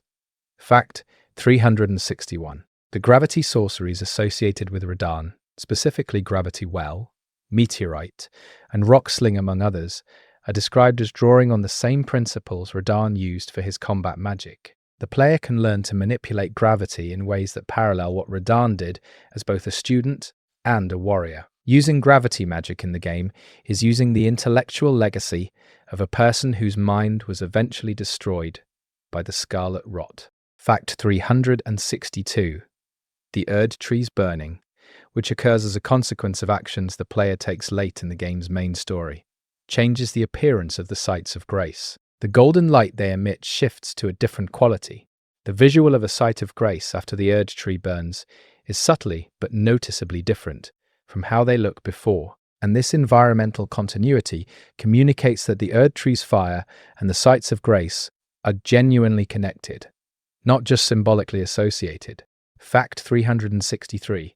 The two fingers at the round table hold are described as the physical conduit through which the greater will's communication reaches the tarnished who gather there. They are enormous, severed fingers sitting on a desk, gesturing upward. They communicate through Enia, their finger maiden, who translates their incomprehensible communication into language the player can understand. Fact 364. The three fingers, encountered in a hidden area beneath Leyndell accessible through a specific elevator, are the conduit for the Frenzied Flame's communication and its bestowing of the Lord of Frenzied Flame designation. The contrast between the two fingers, golden and divine, and the three fingers, scarred and broken and hidden underground, mirrors the contrast between the Golden Order and the chaos that predates it. Fact 365. The Elden Beast's final attack in the boss fight involves creating a golden ring of stars that circles the arena before detonating. The visual design of this attack is interpreted by the community as the Elden Ring itself being used as a weapon, the cosmic law of the world turned into a projectile. Fighting the embodiment of divine law means it will use that law against you. Fact 366. Margot's title, Omen King, is one he apparently developed in connection with the Omen community he has some relationship to, despite being fundamentally different from them in his divine lineage. He is an Omen who has risen to a kind of kingship among them, even while simultaneously serving as the hidden king of the capital that those same Omens are cast out of. The layers of that contradiction define his existence. Fact 367. The Fell Omen designation that Margot carries refers to a specific category of cursed beings described in the lore as omens of catastrophe. The name Margot appears to be a functional identity rather than a birth name, suggesting that Morgott constructed this alter ego with specific qualities in mind, including a title that foregrounds the cursed nature he has had to live with his entire life. Fact 368. The Sewer Mog boss, an earlier and less powerful version of Mog encountered in the subterranean shunning grounds beneath Leyndell, is technically a separate encounter from the full Mog, Lord of Blood boss fight. The early Mog encounter gives players a preview of his moveset and aesthetic before the full DLC accessible encounter, in the same way that Margit previews Morgott. From Software appears to use this doubled encounter structure deliberately to build familiarity before revelation. Fact 369. The subterranean shunning grounds beneath Leyndell contains the Frenzied Flame prescription, the sealed room with the three fingers, the Sewer Mog encounter, and various environmental details about the Omen children who were sealed below the city. The depth of the underground space beneath the capital communicates something about how many secrets the city was built on top of. Fact 370. Ensha of the Royal Remains is an NPC found at the Round Table Hold who invades the player at a specific story trigger and drops the Royal Remains set when defeated. His backstory is almost entirely told through implication and item text rather than dialogue. He was stripped of his flesh and left as a skeleton-like remnant of a person, and his presence at the Round Table Hold, despite this condition, raises questions about what he was before and what he is trying to accomplish now. Fact 371. The crucible of life, referenced in incantation lore and in descriptions of crucible-related items, is described as the original state of existence in the lands between, before the Erd Tree's refinement separated life into clean categories. The crucible nights, the crucible incantations, the omen curse itself are all connected to this original state. The Golden Order essentially stigmatized the fundamental nature of life to enforce its own aesthetic of purity and order. The crucible did not go away. It simply became illegal. Fact 372. The rotten crystal bosses found in Elphael, Brace of the Halig Tree, combine the crystallization tradition of Raya Lucaria with scarlet rock contamination, producing enemies that are simultaneously mineral and infected. Their presence in the Halig Tree, Miquella's own creation, suggests that even his carefully grown alternative paradise was not immune to the scarlet rot that his sister carries. Fact 373. The Erd Tree itself is never directly interacted with or fought in the base game. Players pass through it at the end of the main story, but what they encounter there is Radagon and the Elden Beast. The Erd Tree as a physical structure is always present in the sky, always visible, but the closest the game allows you to come to it as an active force is through its avatars, its golden fire, and the metaphysical infrastructure it maintains. It is the most powerful thing in the world, and you never fight it. You fight everything around it. Fact 374. The Great Jar is an NPC found in the Caelid region who will allow players to summon 3 consecutive NPC invasions and fight them one after another if they engage with his challenge. Winning yields the Arsenal Charm Talisman. The Great Jar says nothing.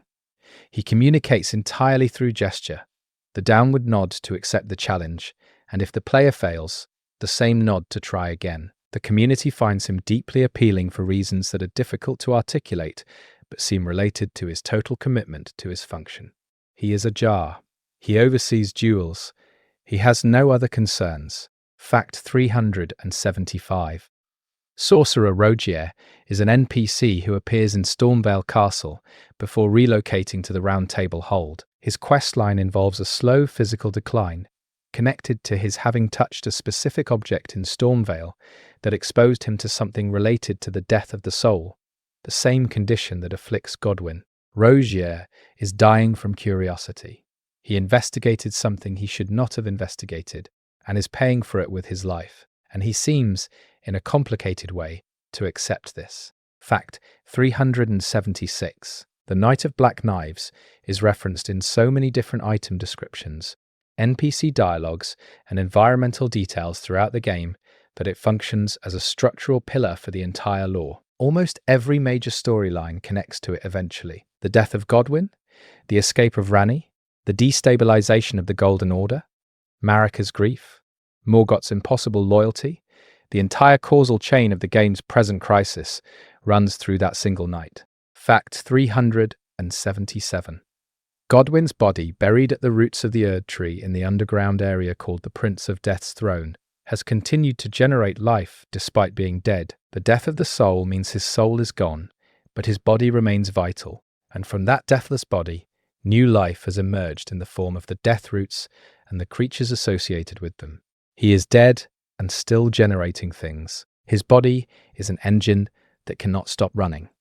Fact 378. The Fingerprint Stone Shield, one of the heaviest and most protective shields in the game, is described as bearing the mark of the 3 fingers, which grants an immunity to building up the Frenzied Flame status. Carrying the Mark of Chaos as a defensive tool is a specific kind of irony the game deploys without comment. Fact 379. The Tarnished Seeker is not a specific named boss, but a type of enemy. However, the Tarnished who invade as NPC enemies in various parts of the world, with names, implied backstories, and specific equipment choices, function as mini-character studies. Someone assembled those build choices. Someone named those characters. They are brief, silent, expendable, and somehow they communicate the texture of lives the game never tells you about directly. Fact 380. The Lands Between itself is described in the game's framing as a specific bounded place, not the entire world, but a particular region with specific divine significance. The outer lands beyond it are implied to be large, varied, and entirely distinct in their relationship to the Erdtree's authority. Godfrey spent centuries there. The Tarnished originated there. Whatever is out there is a world that has been living without the Erdtree's grace for a very long time, and the game never shows you any of it. Fact 381. The Remembrance system, which allows bosses' defeated essence to be carried and exchanged for their signature weapons or spells, is framed in the lore as something more than a gameplay reward system. Remembrances are described as concentrations of memory, the lingering power of a being compressed into a portable object. Trading a remembrance at the Twin Maiden Husks is, in the lore, a transaction involving someone's compressed existence. What the husks do with that is not explained. Fact 382.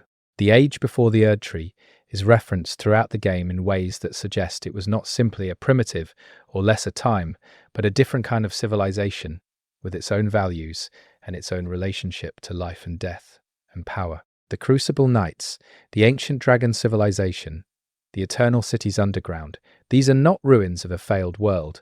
They are ruins of a world that was replaced. The distinction matters. Marika is present throughout the game as a statue, a voice, an implied force, a mystery. She is never directly encountered as an active agent. She shattered the Elden Ring and then apparently did nothing, or was prevented from doing anything, or chose to do nothing, while the world collapsed around her divine project. The ambiguity of her inaction is the central question the game poses that it never answers. What does a god do when she is done? Fact 384. The Elden Ring's shattering did not destroy the ring itself. The shards, the great runes held by the demigods, are pieces of a thing that still exists in some form. The Elden Beast carries the reconstituted or original form of it at the end of the game. What the player defeats to become Elden Lord is not a broken thing. It is the complete thing, which raises the question of what shattering something actually means when the thing in question is a divine law and not a physical object. Fact 385. The two fingers found dead throughout the world, specifically in the Liurnia area and elsewhere, are described as fingers that have lost their connection to the greater will. They are not damaged or killed by violence. They simply stopped receiving. The communication ended, and without it, they became inert. The implication is that the greater will is not omnipresent or infinitely attentive. It can be distracted, or it can choose not to reach. Fact 386. The Site of Grace mechanic, which provides rest and respawning for the player character, is framed in the lore as a connection to the Erdtree's grace. The small golden wisps that appear near sites of grace and point toward objectives are described as the guidance of grace itself, a directional pull toward what the divine order wants the Tarnished to do. The player can ignore these wisps entirely. The game allows it. The lore implication is that grace is a suggestion, not a command. Fact 387. The Borealis fight in the mountaintops of the Giants is set in a blizzard so severe that visibility is significantly reduced during the encounter. The environmental design choice to fight a frost dragon in conditions that mirror its own elemental affinity is one of many examples throughout the game where the boss arena communicates something about the boss's nature. You are fighting Borealis in Borealis's home ground, in Borealis's weather. Fact 388. The Grafted Dragon is a boss found in the Chapel of Anticipation, the starting area of the game, but only accessible after obtaining the right teleporter item. Returning to the chapel is an optional late-game activity, and the Grafted Dragon, which guards the area where the game began, is a version of Godric's grafting philosophy applied to a dragon. Someone took a dragon and grafted it to something else, or onto a human body. The result is one of the more disturbing optional encounters in the game. Fact 389. The Sword of Night and Flame weapon, one of the most discussed weapon choices in Elden Ring's early community period before balance patches, has item lore describing it as a weapon forged for a lost sorcerer of Caria. The weapon itself combines sorcery and incantation in its weapon art, which is unusual since the two magical traditions are typically kept separate in the game's lore and mechanical systems. A weapon that bridges both suggests its creator understood both and chose to combine them deliberately. Fact 390. The full moon sword weapon, also called the Renala's full moon sorcery, when used as a spell, is one of the clearest weapons in the game for communicating who it belonged to. Everything about its design and function connects to the moon aesthetic that Renala and Raya Lucaria embody. Using it means fighting the way Renala's tradition intended its weapons to be used, which is as an extension of lunar philosophy applied to combat. Fact 391. The Rune of Death, the fragment of destined death used in the Night of Black Knives, was described in item text as having been physically removed from Maliketh while he slept or was otherwise incapacitated. How the conspirators managed to remove something from inside a being designed specifically to contain and guard it is one of the base game's unanswered questions. The DLC adds some context, but does not fully resolve it. A divine guardian was compromised somehow, and the world was never the same after. Fact 392. The Carian Study Hall, an area connected to Ranni's questline, is a location that exists in two orientations. In its normal state, it is a tower. After using a specific item, it inverts, and what was ceiling becomes floor, revealing new areas and enemies that did not exist in the original orientation. The inversion mechanic is one of the more creative environmental puzzles in the game and communicates something about the nature of Ranni's legacy in that place. What she left behind has two faces. Fact 393. Preceptor Miriam is a boss found in the converted Fringe Tower and the Church of Irith, described as a student of sorcery who fled into hiding and attacks anyone who approaches. She uses a glintstone staff and teleports repeatedly during the fight, making the encounter about pursuit as much as combat.